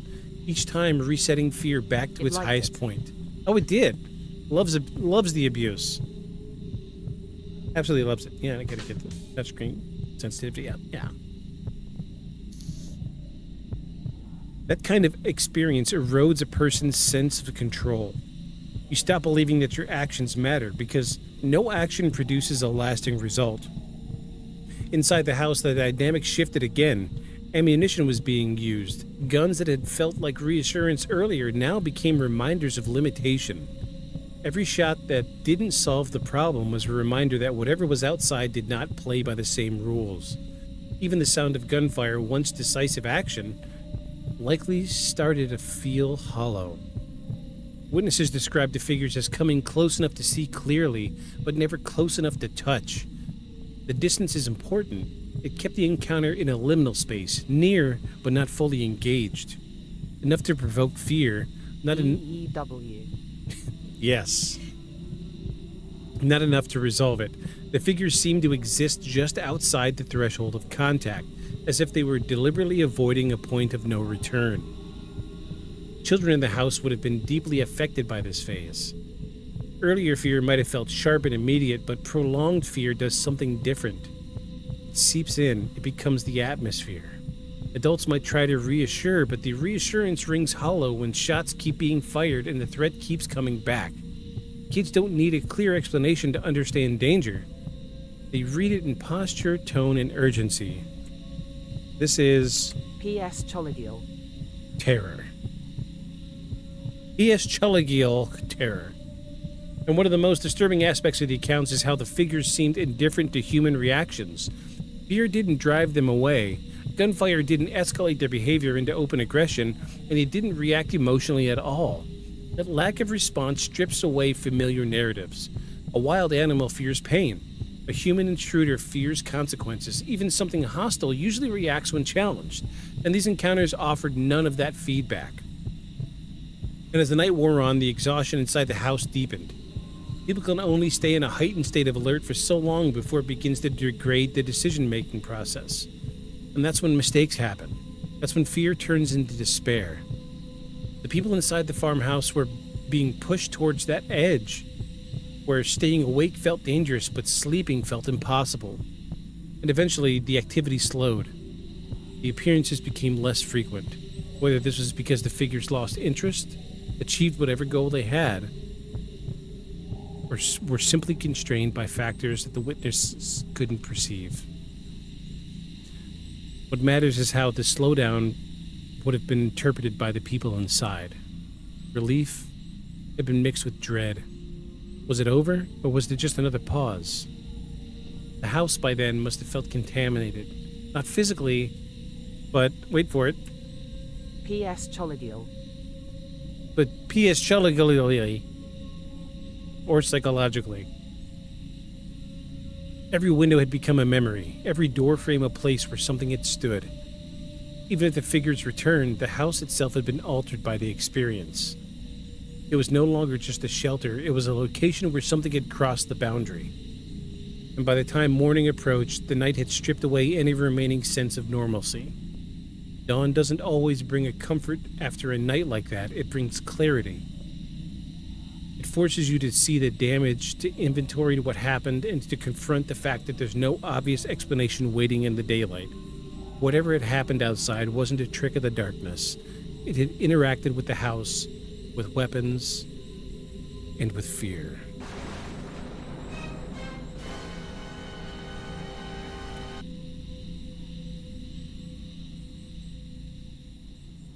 Okay. So they came back. The fuckers came back. I didn't remember that in my initial readings of this case. I totally forgot they came back. I mean, I may have heard it first time I heard the story, but I forgot that they came back. So there is a lot to take in there.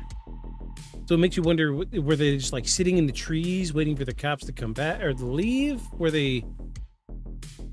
It makes you wonder the intent. Is it the humans? Is it the house? So the fact that the cops didn't see them, they come back after the cops leave, makes me think that it really has nothing to do with necessarily humans in general, but maybe the specific humans in that house. And I'm interested to find out what the aftermath of this is, because in my mind, right, all I'm thinking is they want them out of the house. They don't want them, I mean, they're not harming them except for, you know, almost grabbing that guy's head and gently brushing his hair. Maybe it was messy from the day's work. Victus, I don't know. Oh. So, as you all know, I really like to pull up Google Maps. And it actually says that the address is not publicly... Oh, did I find it? Yeah, it actually said that the address isn't publicly available, but I'm going to see if I got it.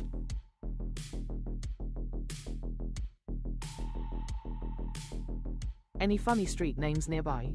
Oh, hold on. Oh, it's just a field. Oh, wow.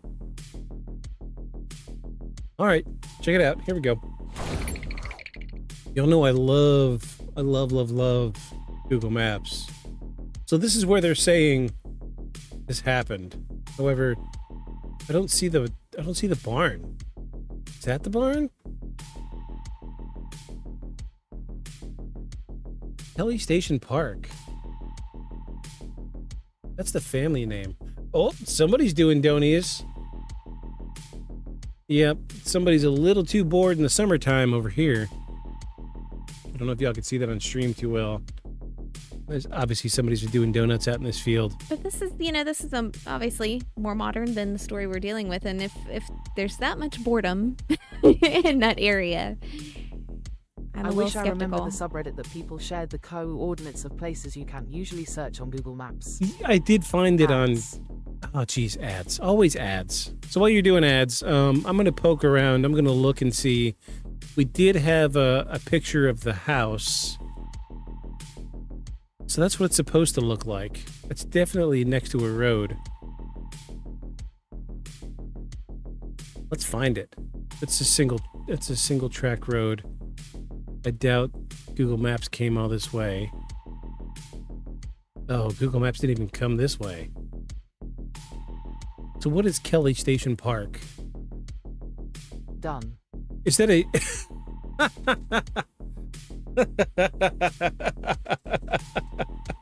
Well, real or not, they've certainly leaned into it, haven't they? Yeah. Yeah, this is oh wow. They've really they've really doubled down on this. So this is Kelly Station Park. This is nearby. We're gonna mute that. Let's play this. Oh wow. Yeah, they really have leaned into this.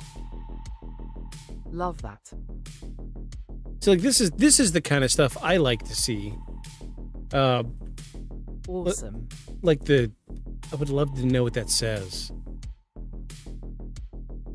What did that say? Home of Little Green Men, Days Festival. Ah, geez. So that just threw a wrench in the works, folks. Yeah, sorry. We're gonna skip over. Wait. The Ron Knoll story?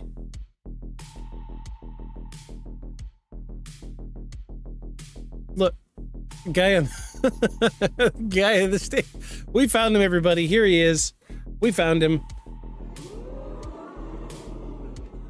This is all he wanted. Like, they were just waiting. They were going to that family, asking if anyone had any type of musical instrument, and they were going to have a concert, and the family shot at them. That's what happened.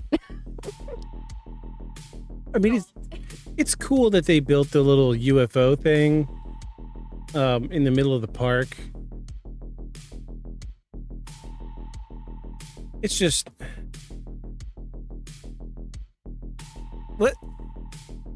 Why did we decide to take a picture of this? Okay, whatever. I mean, cool that they're doing it, but like somebody... Oh yeah, like a movie teaser, but IRL. Yeah.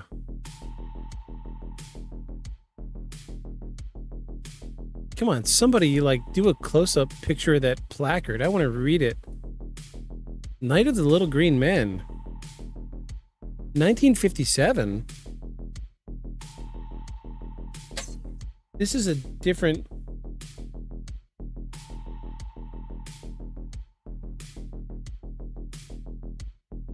Question mark? What is... So the town is named, or the park is named after the Kelly family, which was there for the Kelly Hopkinsville Alien Encounter, but they're advertising for a different... Yeah, let's not just sit here on a picture of a child. Let's look at this instead. Deep in your rabbit hole. Yeah. All right, so those look like the ones that we're dealing with here. What is this other reference to another alien abduction case here? It's really strange. Hold on. Wait a second. There we go. We are a dog. We're a dog loving family, and this is clearly the most out of this world extraterrestrial thing we've seen so far. 2 SPPOOTY. Too spooky. No, it's cool that they're doing like. Oh wait, I want to see this, but I don't want to look at this picture of this kid. I would love to know what this says. Yeah, he does not want to be there. I would love to know what that placard says. That's one of those moments, I'm sure you had these too growing up, where you went somewhere and your mom told you to stand next to something and you had no idea what it said, Yeah. and it did not matter to you. Yeah, this picture in a nutshell. Look at this. Look at this face. He might have been more excited there than he was with the... Yeah, See, like, with the placard. come on, folks. Flying saucer parking only. I want to know more about what's going on here. It seems like there's more than one alien encounter in this space. We might do a little bit of a dive in this area and see kind of what's going on. But it's weird that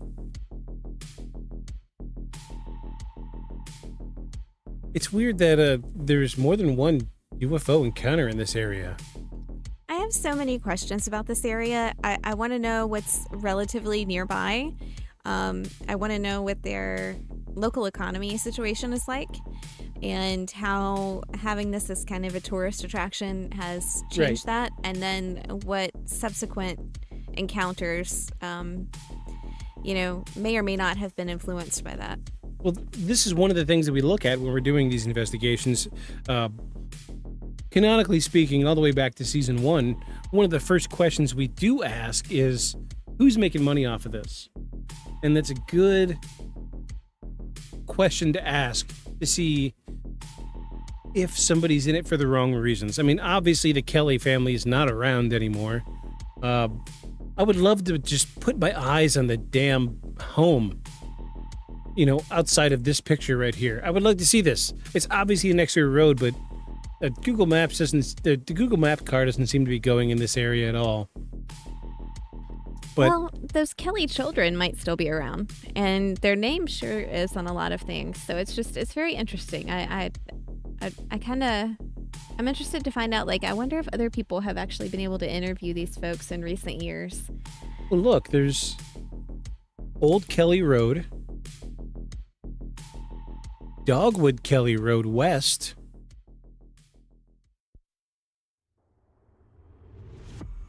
it's, I mean, yeah, obviously this family's got roots in this area, or this has impacted the local economy so much that they felt, you know, some social obligation to rename roads after this experience. But to answer your question, Monty, I don't see any crazy named roads. Johnson Mills, Trails End, Old Madisonville, Kelly Mount Zor. What is Mount Zor? Kelly Mount with a hyphen, Zor Road. No crazy names. That's kind of stupid. Sparkman, I guess that's as far as it gets out there. Avenel. No crazy names. It seems weird that there's an address for this Mount Zoar is cool. There we go. Yeah. Well, I'll take it. It's funny that this is where it says that address is. Bedwood. Bedwood? I didn't see a Bedwood. Maybe you saw it and I didn't. It's funny that it shows 7490 Old Madison Road is in the middle of this field. Makes you wonder if that house is, that barn isn't there anymore. Maybe it got torn down years ago. Yeah, let's look at that. This doesn't have a date on it. I don't want to watch it. Oh, August of 25. Oh. I mean, if they tore it down. No, because look, there's power lines, so there's a road right here. I don't think this is correct. Maybe. DoorDash says my apartment is an alleyway, so. Yeah. I'd be willing to wager it's one of these smaller houses in this area, like here, like that thing. I don't know. I don't see any power lines. I love being able to put my eyes on, especially Google Maps, where older buildings are. Lots of radio towers. That's interesting. Something to think about. But I'm not seeing, like there's power lines here along this road. I see the shadows, but I don't see a barn or anything. I would have really just loved to have been able to put my eyes on, especially Google Maps, to see. It gives context, so you're not just grasping at straws trying to figure out where the hell the place is. Yeah, and I almost just wondered, though, because of the age of the building and the structure itself, if it's just not gonna, we're just not gonna see it. But I also am curious the about shadows. That's right. I'm also curious too, you know, if this is an area that's heavily impacted by tornado activity. You know, it could have been torn down, as you know, but also weather could have gotten to it. Sure. I mean, August of 25. That was. It's not too long ago. It's 6 only, months. Yeah. I don't know. Maybe That's after. what I was thinking as well. Yeah. Like, there's a piece of me that wants to click on this article, but I don't want to run the risk of getting a copyright ding and playing this video. That does happen. Let me do it off air or off screen. Can I shut the audio off? Oh geez.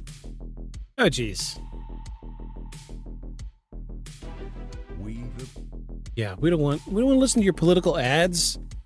American Revolution? What are they talking about? Hey, hold on, folks. Deal with us for just a second. I want to see this. We can do one or the other. We can show the video with no audio, or we can play the audio with no video. I feel like the audio would give us more context.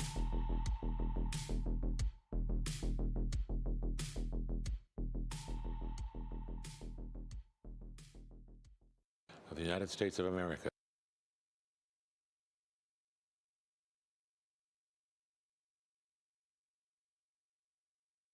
What is this guy? Oh, Yeah, this is it. This is it. Central Kentucky's past with an alleged alien encounter that occurred 70 years ago to the day. Throughout American history, we've been no stranger to the occasional alleged alien encounter. Anything from Roswell, New Mexico. I just gotta say, this guy looks like the guy you would ask about an alien abduction. Come from a guy with bright yellow glasses on right now. This guy knows all the answers. This guy knows. I'm gonna flip back over and we're gonna listen to this audio. See what he's got to say. Mexico to Area 51, and even here in Kelly, Kentucky, where the famous Kelly Hopkinsville Goblin incident occurred 70 years ago. See, they're calling it a goblin. I don't like that they're calling him a goblin. Calling them goblins. So they're not goblins. Those are extraterrestrials. Today. The story began in 1955, a time and change for America where a Cold War loomed and science fiction filled theaters across Look, they the were country. driving by On a it. small family farm in Kelly, Kentucky, 11 people in total were spending the late summer evening playing cards and enjoying each other's company. As the evening began to wind down, Billy Ray Taylor was the first to take a step outside. Billy Ray decides to go out to the well to get water. So they definitely drove by the place. Ah, geez. Come on, Google Maps. Get on your shit. Didn't have plumbing. What And if so goblins he's are a- aliens? So they look like goblins, but I think we're dealing with extraterrestrials. They saw something in the sky that looked like it was landing, but they described them as looking like goblins. I think we're dealing with extraterrestrials, honestly. Out there at the well, he hears something strange and looks up to where he heard it, and lo and behold, there's this silver object going across the sky. Look into Initially, DMT the machine family- elves one day. He thought he must have just seen a shooting star or a meteor shower, but he wasn't. All right, so they're just recapping everything we already know. The door, and everybody's This is about what we kind of already knew. listening. I really just wanted to see It's a little more of the. Oh, they got a little freaking. They've got a little model of it. I'm sorry, that's hilarious. There's a model. Local and national head. Hold on, I gotta mute it. If we're gonna do the video, I gotta mute it. Where'd the model go? Show us the model again. Oh, come on. So now I want to go here. Wait. Film director Steven Spielberg says his 1982 movie E.T. the Extraterrestrials was influenced by the Kelly Green Men account. Didn't know that. Oh, apparently he likes wearing red hoodies. See, and he loves Reese Pieces. They're really doubling down. So this troubles me. This troubles me a lot because they're making money off of it. But this is 70 years down the line. When did they start making money off of it? Yeah. You know? I mean, I know that I saw headlines on there that said, there were some, there was pushback. There was obviously there was probably some social consequences for saying things like this. But how long did that last, and when did the money making start? That's my Again, I don't think we're dealing with like extended Kelly families running the museum in town. I don't feel like that. Not now, because if we were, we've seen stuff like this in previous episodes. Doing investigations is, we always ask the question, who's making money off of this? And like in closer you get to Roswell, there's 1,001 places you can stop on the side of the road that are like the famous restaurant, the Ale Inn. That's obviously alien themed. You get like green pancakes and shit. Inversely, there's only one place here in town. So I don't feel like there's a tremendous amount of people making money off of this. But somebody is, but not really in the level that we anticipated. So sidebar over with, folks. Sorry to distract you for a minute there, but we're gonna need to get back into it. We're gonna rip through Act 4 really quickly. We're running a little behind. We'll probably just do Act 4. Act 5 is generally like a wrap up. We'll run through Act 4 and then we'll give our final conclusions about what we think is really going on here. All right. Act 4 should be the last of the story. Let's get into Act 4.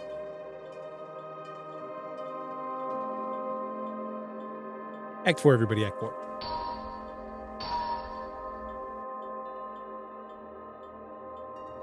Morning didn't bring the kind of relief people expected after a long, terrifying night.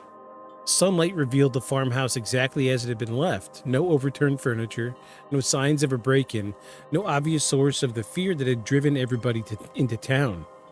What it did reveal, clearly and unavoidably, were the physical remnants of what the night had become. Shell casings lay scattered across the yard near the house. Window screens showed damage. The ground bore the marks of hurried movement. The daylight didn't explain anything, but it confirmed the fear hadn't been imagined. Law enforcement returned to the scene in full daylight, and officers walked the property again, this time with time on their side and visibility in their favor. They examined the areas where the figures had reportedly appeared, looked for footprints, and searched for any evidence that might point to animals, pranksters, or trespassers. Nothing coherent emerged, no tracks that made sense, no blood, no bodies, no signs of someone running through the fields or woods in the night. From an investigative standpoint, this absence was a problem. Police work depends on physical traces that tells a story, but here, the traces only told half of one. The casing proved that the shots had been fired. The damaged screens proved that something had made contact with the house. What was missing was the subject, the thing that tied those pieces together. And without that, the case began to slide into an uncomfortable space between incident and anomaly. Officers interviewed the witnesses. Adults and children gave their accounts, sometimes separately, sometimes together. While details varied, the core narrative remained consistent. Strange objects seen in the sky, followed by repeated appearances of small figures around the house, gunfire, and an overwhelming sense of threat. Consistency doesn't equal truth, but inconsistency is usually the first crack in a false story. Anomaly detected. Anomaly detected, indeed. That crack didn't appear here in any dramatic way, but still skepticism crept in almost immediately. The idea that multiple armed adults had fired repeatedly at unknown figures and hit nothing raised eyebrows. Explanations began to circulate. Owls, pranksters, misidentified shadows, panic amplified by suggestion. These explanations had one thing in common. They were attempts to force the event back into a familiar framework. Something known, something safe, something that didn't require rewriting how the world works. And for the witnesses, that shift in tone would have been jarring. One moment they were being treated as people in danger, the next as people who might have overreacted. And fear rarely survives daylight in the eyes of outsiders. What feels urgent at night becomes questionable in the morning, especially when no clear culprit is standing there to be arrested or photographed. News of the incident quickly spread through the local community. In small towns, unusual events don't stay private. Stories change as they travel, picking up embellishments and losing nuance. The figures outside the house began to acquire labels. The seriousness of the night started to erode under the weight of curiosity and humor. Laughter is an easy way to neutralize fear, and ridicule is an efficient way to make a story stop being dangerous. The witnesses didn't benefit from that shift. They gained no fame, no money, like we asked, and no advantage. What they gained was attention they didn't ask for and skepticism they couldn't escape. Being the center of a strange story is isolating, especially when the story implies that you panicked, misidentified something obvious, or fired weapons irresponsibly. Even if you stand by what you saw, the pressure to doubt yourself grows even when everyone around you seems so confident you're wrong. Law enforcement eventually closed the case without resolution. There was nothing left to investigate in a traditional sense. No charges were filed, no suspects were named, and the incident became a report, then a footnote, then a curiosity. For the system, that was the end of it. But for the people who lived through it, it wasn't. In the days and weeks that followed, life had continued.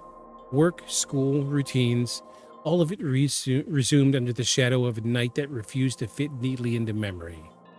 The house remained standing, unchanged in a structured but altered in meaning. Windows that once simply let in air now carried the memory of something pressing close to the outside. The psychological weight of the encounter lingered. Fear doesn't always fade when the stimulus disappears, it settles into habits and expectations. The sound at night feels heavier, the shadow moves differently. Trust in the environment weakens. For the children involved, the imprint would have been especially deep. Childhood memories formed under extreme stress don't soften easily with time.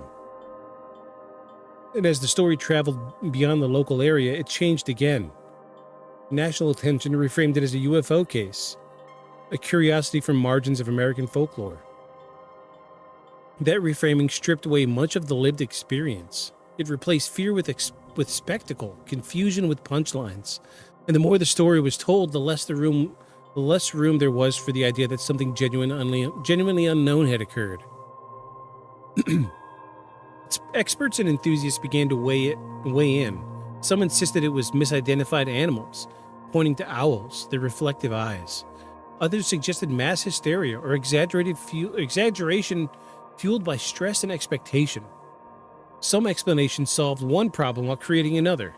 None of them accounted cleanly for all of the reported behavior, and none of them could be tested in a way that could bring closure. And what often gets overlooked in debates is the cost of dismissal. When an experience is labeled ridiculous, the people at the center of it become collateral damage. Their credibility erodes, and with it, their willingness to talk. Silence becomes easier than defending a story no one wants to hear seriously. And by the time the Kelly Hopkinsville Encounter settled into its place in UFO lore, the legal and social processes around it had already done their work. The night had been reduced to a case name, a handful of bullet points, and a set of theories that never quite fit. The fear, the exhaustion, the confusion, those details were never left behind. But that night didn't end with answers. It ended with silence, exhaustion, and the slow return to normal life carrying something extra beneath it. A memory that didn't behave the way memories are supposed to. Whether the encounter was extraterrestrial, interdimensional, or something else entirely may never be resolved. What can be said with confidence is that something came to that house, stood at the windows, and left without explaining itself. And that may be the most unsettling part of all. Not that we don't know what it was, but that whatever it was didn't seem interested in being understood.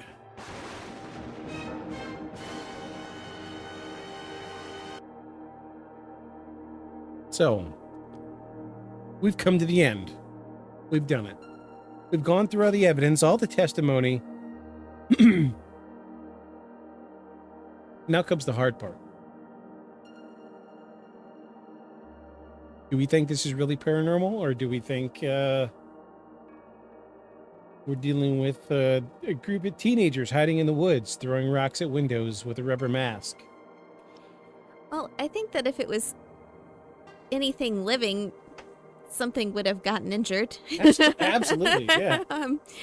So I don't, I think that, is effectively canceled out of but I just don't feel like I have enough information.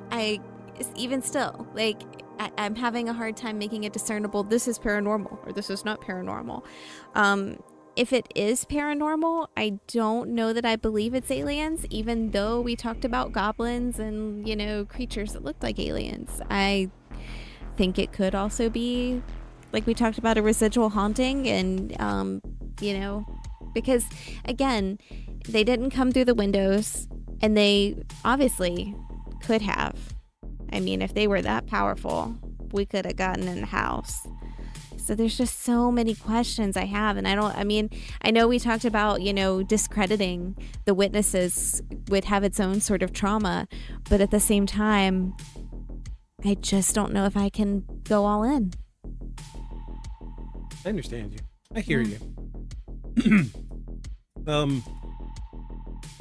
I don't think we're dealing with teenagers in rubber masks. Absolutely not. Because they literally used the words, the ground was covered with shells. So, that many shots fired, if there was anybody human poking their faces in a window, somebody would have got hurt. Which brings me back to a different point, is there's no physical evidence outside of the human interaction. It makes me think about mass hysteria, sure. But historically speaking, mass hysteria, it's more of an implied thing that adults would pick up on more than a child would. And the fact that there are children involved, and the children can recall seeing things at the windows, hearing the sounds of things running on the roof. I have a hard time believing that this was made up. I really do.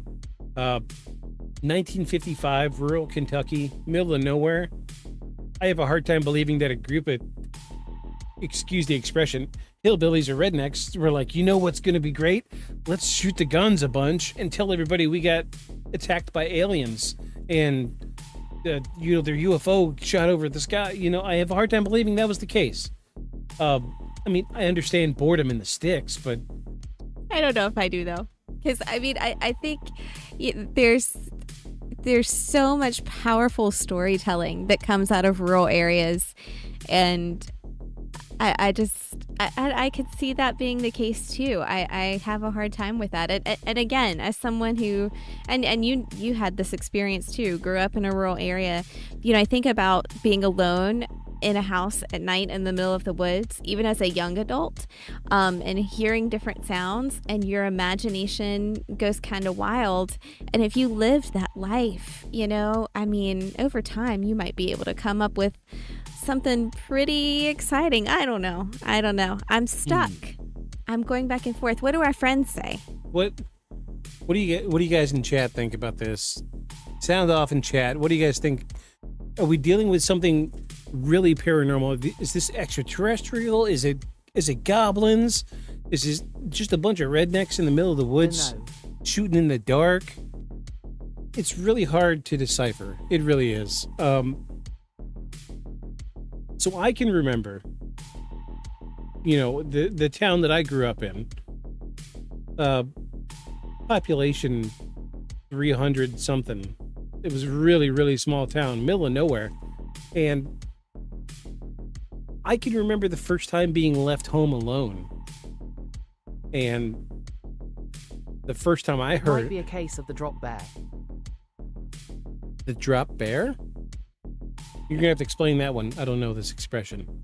Yeah, we're simple folk. We don't understand. You have to explain yourself, please. Well, but I can remember being home alone, and the first time I heard a sound outside. You want to know what the first thing I did? I went and grabbed the shotgun. So I grabbed the shotgun, and I was like 12. I was 14. 14. The bears the attack people from the trees. Oh, okay. Yeah. I get you now. They look like koalas. I'm with you now. But that's what I did. I panicked initially, and fortunately, unfortunately, however you want to put it, but I grabbed the shotgun and I was pacing in the house with a gun. 14-year-old me pacing with the shotgun because I heard a noise, forgetting that we had chickens and turkeys and dogs and pigs in the backyard. I panicked initially, but I didn't start shooting at windows. That's the quickness to start shooting is yeah. and to eliminate the one, albeit small, barrier that you had between you and that is really interesting. I don't know. So here's something that's going to help you decide. What was the year on this? 1955. What was the most popular science fiction movie in 1955?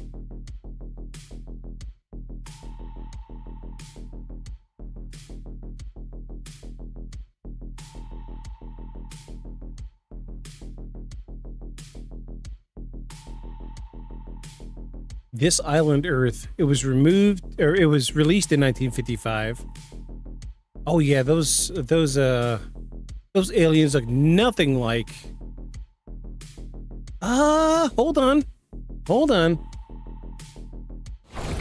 All right, hear me out. The pink thing in the back there is staring into my soul. The pink Oh. Which one? Hold on. The pink thing in back. We have many pink things in back. Is Hold it on. the kitten? Let me bring this OBS up so I can see what you Yes. see. This one over here.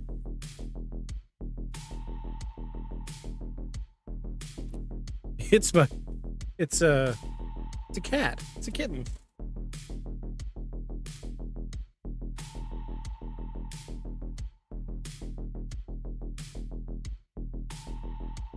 Money.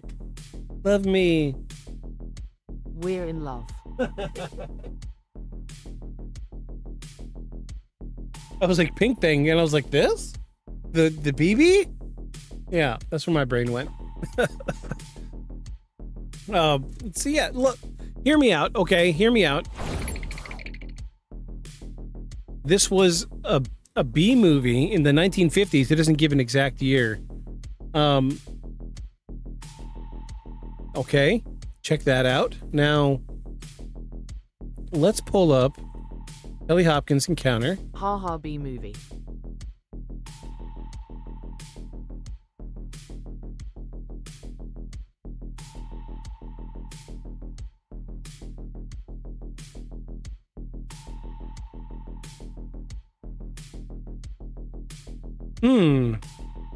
Interesting.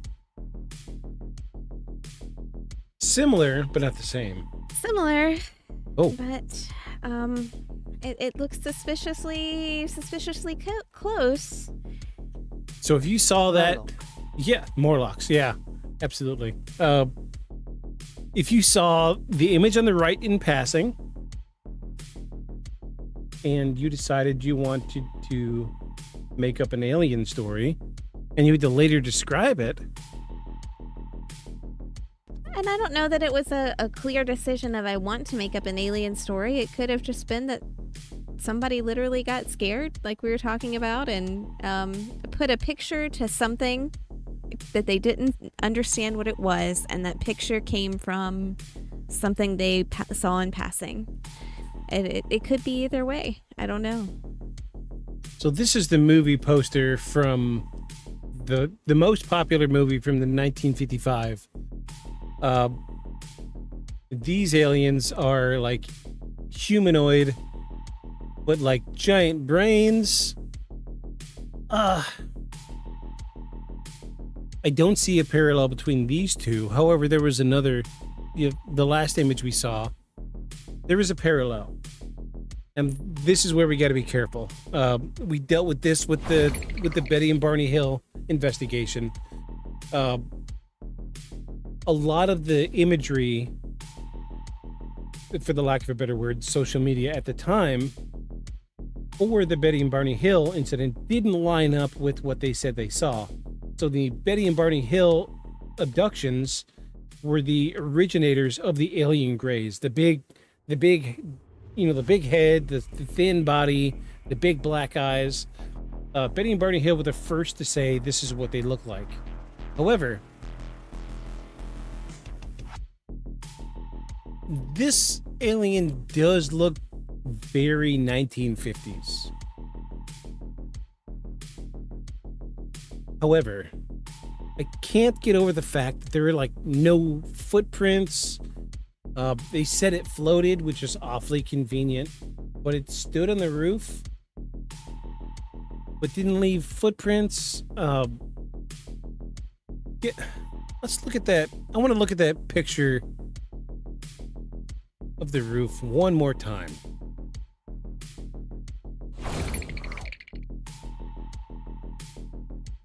So that alien was on that roof and reached down and touched his head.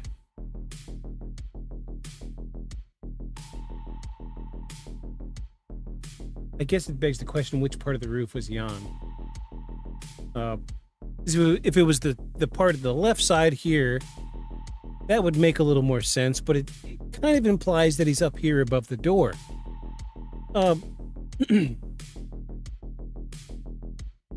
I really want this to be real. I really, really do. I'm really grasping at straws, trying to make this be real. I'm trying to justify this in my brain, making this real, but I'm really having a hard time. I mean, I am highly skeptical, and I think the only, unfortunately, the only people who really know at this point could be the people in that house, but even they might not actually know if it was real or not, so I don't know. That's a tough one. It is.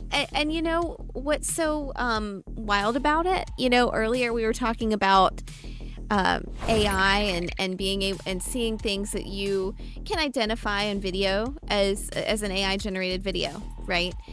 But think about this in terms of over time. I mean, there are all kinds of these stories that have gone on over centuries, right? And people have not been able to trust their own eyes to determine what it is that they saw. And they've tried to give it some sort of explanation. I don't know. I think this is so fascinating how we've changed over the years and how entertainment has changed for us. But yeah, I just really don't, I don't know that I buy that this was real. I think that this could have been, someone saw some type of movement. They got a little bit scared. Their adrenaline went up and they put an image to it in their mind that really wasn't legitimate. Right. I don't know. But I'm not an expert. So I did a little Googling while she was talking. So in 1955, the average amount of extra spending money per month was about $150 to $160 per month. Or no, per year. So we'll say $150 a year. And in 1955, a cost of the common rounds cost only a few dollars for a box of 50. So priced around $6.50 for a box of 500 rounds. So I'm looking at numbers here. Probably a 22. Definitely not a 38 special. Definitely not a 9mm. So we're looking at the high end of ammunition was $6.50 for a box of 500 rounds. Let's look back at that image. That's a shotgun. Okay. What was the cost of shotgun ammunition in 1955? $3.50 for a box of 25 rounds.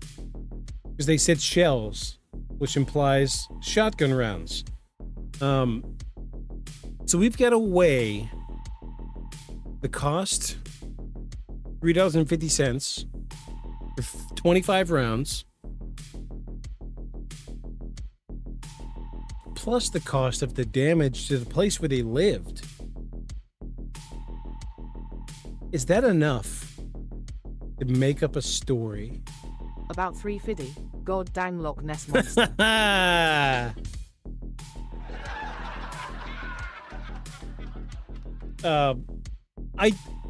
I don't know if I could understand the cost of ammunition just to shoot rounds off into the yard. I can't justify the cost to cause the damage to the house in rural Kentucky. That's what I'm stuck on. I don't know. I think we need more investigating, more information. I'm not ready to make a judgment call. If I had my best guess would be that this is something where they got scared. They kind of put an image to it in their mind. And I'm really not sure what happened with the whole something reached down and touched my head from the roof. But I don't know if that just kind of escalated and we thought we felt something. I don't know. I mean, I know that in the past couple of years, you've talked about different cases where someone has, like, for example, saw the woman sitting on their chest, right, when they fall asleep, and they've put that image to it, and there's been scientific explanation for that, and then there's also been paranormal explanation for that. And so I think this could be one of those cases where it could be either. It really could be. Pareidolia. Mm-hmm. We talk about that a lot. Pareidolia is where your brain picks patterns out of the darkness and makes up things that aren't really there. I could see pareidolia. Okay, you switched me. You switched me up. I really want this to be paranormal, but jeez. All right, what's your vote? Paranormal or not paranormal? I am going to vote, and I don't know that's right, but I'm going to vote not paranormal. I know, I'm sorry. Breaking your heart. He's going to kick me off the show. I've only been on one time. I'm going to ride with you on this one. There's just not enough evidence. If something had landed, like really landed, like they said. I'm still not 100%. Yeah, you get it. If something really landed, they should have been able to find something. And the big thing that's tripping me up is they talked in the newspaper articles about damage to the screens. We got pictures of them standing in front of the house. Why don't we have pictures of the screens? Come on. Doesn't anyone notice this? I feel like I'm taking crazy pills. Let's just, yeah.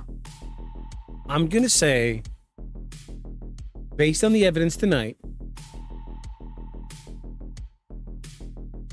that this is not paranormal. Sorry, folks. Not paranormal. It's just, there's not enough evidence here. I need more evidence. I get, a piece of me is a little more lenient because it's rural Kentucky, 1955. But police came out there twice. Walk off in the woods. Look. It seems and obvious. then they abduct us tonight. Here's your evidence. Yeah, right? Yeah, so if we're not here next week, you know what happened. They came for us. Be on the lookout for little goblin-looking things. Glowing yellow eyes and silver skin. Yeah. We'll go live next week, and it'll just be the cat. Yeah. Next week, it'll just be the cat sitting in the chair. And it'll be a completely different voice. A kawaii voice. So yeah, I don't think this is really paranormal. There's not enough evidence. Not enough evidence.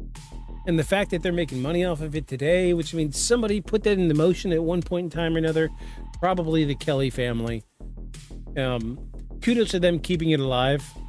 It was a great story. It's, this is one of the few, if not one of the only I've heard where dozens and dozens of rounds of ammunition were fired at nothing. Kudos to them for trying to make it feel authentic. It did for a great while there, but I need more evidence than empty shotgun shells. And it might still feel authentic to them, even though it doesn't to us, but, that's okay too. Yeah, I would love to talk to anybody that is part of that extended family, and I would love to hear their stories passed down, but without that evidence, this is not paranormal. I'm sorry. It's not. So we've done it, folks. We've made it through another investigation. We've done it. Let's close these windows. I'm tired of looking at these freaking alien goblin things. I hope y'all enjoyed the night. It was a great investigation. I'm glad to have my wife here with me finally. It's wonderful to be here. Thank you for welcoming me. Thank you to everybody that's been here tonight. Thank you all of our new followers. So many new followers on the podcast tonight, especially on YouTube. Y'all are amazing. Every single one of you are incredible. And if you have your own personal paranormal... Lovely to meet you. Indeed. If you have your own paranormal tale, case, or claim, you're welcome to scan this lovely QR code up here in the corner. It gives you a link to all our socials. You can email us at beyondshadowspodcast@gmail.com. You can tell us your own personal paranormal story. We'll read it out on the podcast if that's what you want. Or as a suggestion for a future episode, let us know. We take feedback really well. And, you know, we're here to... I do this because I love doing it. And I'm more than grateful that my wife is here with me now. And just think of how much better this is going to be once Aeon comes back. It's going to be awesome. It really is. It's going to be awesome. That being said, let's wrap this thing up. I'm glad everybody was here tonight. Thank you, everybody watching on YouTube. Thank you, everybody watching on Facebook. Thank you, everybody watching on Twitch. Thank you, Monty. Worlds of Confusion. Hef was here for like 0.4 seconds. Do you think I scared Hef away? No, he's a lurker. It's what he does. Thank you to all you new followers on YouTube. You guys are amazing for really coming through. Thanks for being receptive to the constant posting that I do on social media. I do my best to bring all this information to everybody and make it accessible. I do this because I love it, and I love sharing this with everybody. And now my wife can sit here and listen to me talk about it instead of listening to me talk about it in the other room through a door. So, that being said, we're going to wrap this thing up. We got a little tiny closing monologue. How many people do we got right now? It's just you, Monty. All right, that's fine. Don't say it like that. Monty, we're really glad you are still here. Thanks for sticking it out to the end. Well, if we had like 3 or 4 people, we could raid somebody. I don't know. Yeah, there's nobody that NP. Bye, guys. Let's wrap this thing up. I got a little closing paragraph to read. We're going to get the hell out of here. Thanks, everybody. Thank you, Worlds. I see you came back. Let's wrap this thing up, everybody. Raid HEPH. Is he streaming? I'll raid him if he's streaming. Hold on. Let's raise the tension. I was cleaning my teeth. Oh, he is streaming. Okay, cool. Let's raid Hef. Yeah, he is. Let's raid Hef. I'm excited. This is a... Oh, he is streaming. Okay. Oh, yeah. We don't need my audio. I don't need to hear that shit. Bibbidi-bibbidi. I need... Creator dashboard? I always get so confused. No, it streams. Hold on. Hold on. I'm working on it.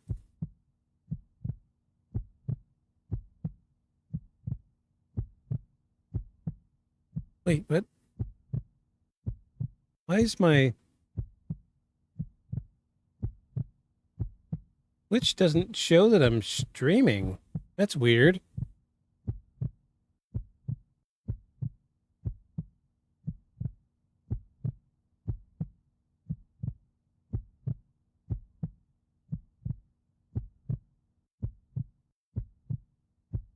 That's super weird. Hold on. There we go. There we go. Raid channel. All right, we're going to raid Hef. We're going to raid Hef. Before we go, let me read this closing monologue. We're going to get out of here. Thank you, everybody, for being here tonight. Thank you so much. The Kelly Hopkinsville encounter isn't frightening because of what people think they saw. It's frightening because of what the experience refuses to become. It never settles into a clean explanation. It never collapses into a hoax, and it never quite transforms into folklore in the way people want it to. A group of ordinary people were forced to respond to something that came too close, behaved incorrectly, and then vanished without leaving behind the kind of evidence we know how to measure. The ridicule that followed didn't solve the mystery, it just made it easier to ignore. And maybe that's the real discomfort here. Not the idea that something unknown visited a farmland in Kentucky, but that when confronted with an experience that doesn't fit our rules, our first instinct is to laugh it away and move on. Because if something can come to the windows, test our reactions, and leave without explanation, then the line between what we understand and what we don't is thinner than we'd like to admit. So, if you find yourself in a quiet farmhouse in rural Kentucky, Not in 1955, but in 2026. And something comes to your window. Don't huddle in the center of the room. Don't pull your guns and shoot at the windows.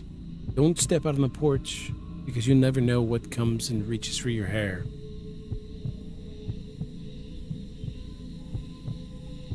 Don't panic. But whatever you do, make sure you follow us beyond the shadows. Good night, everybody.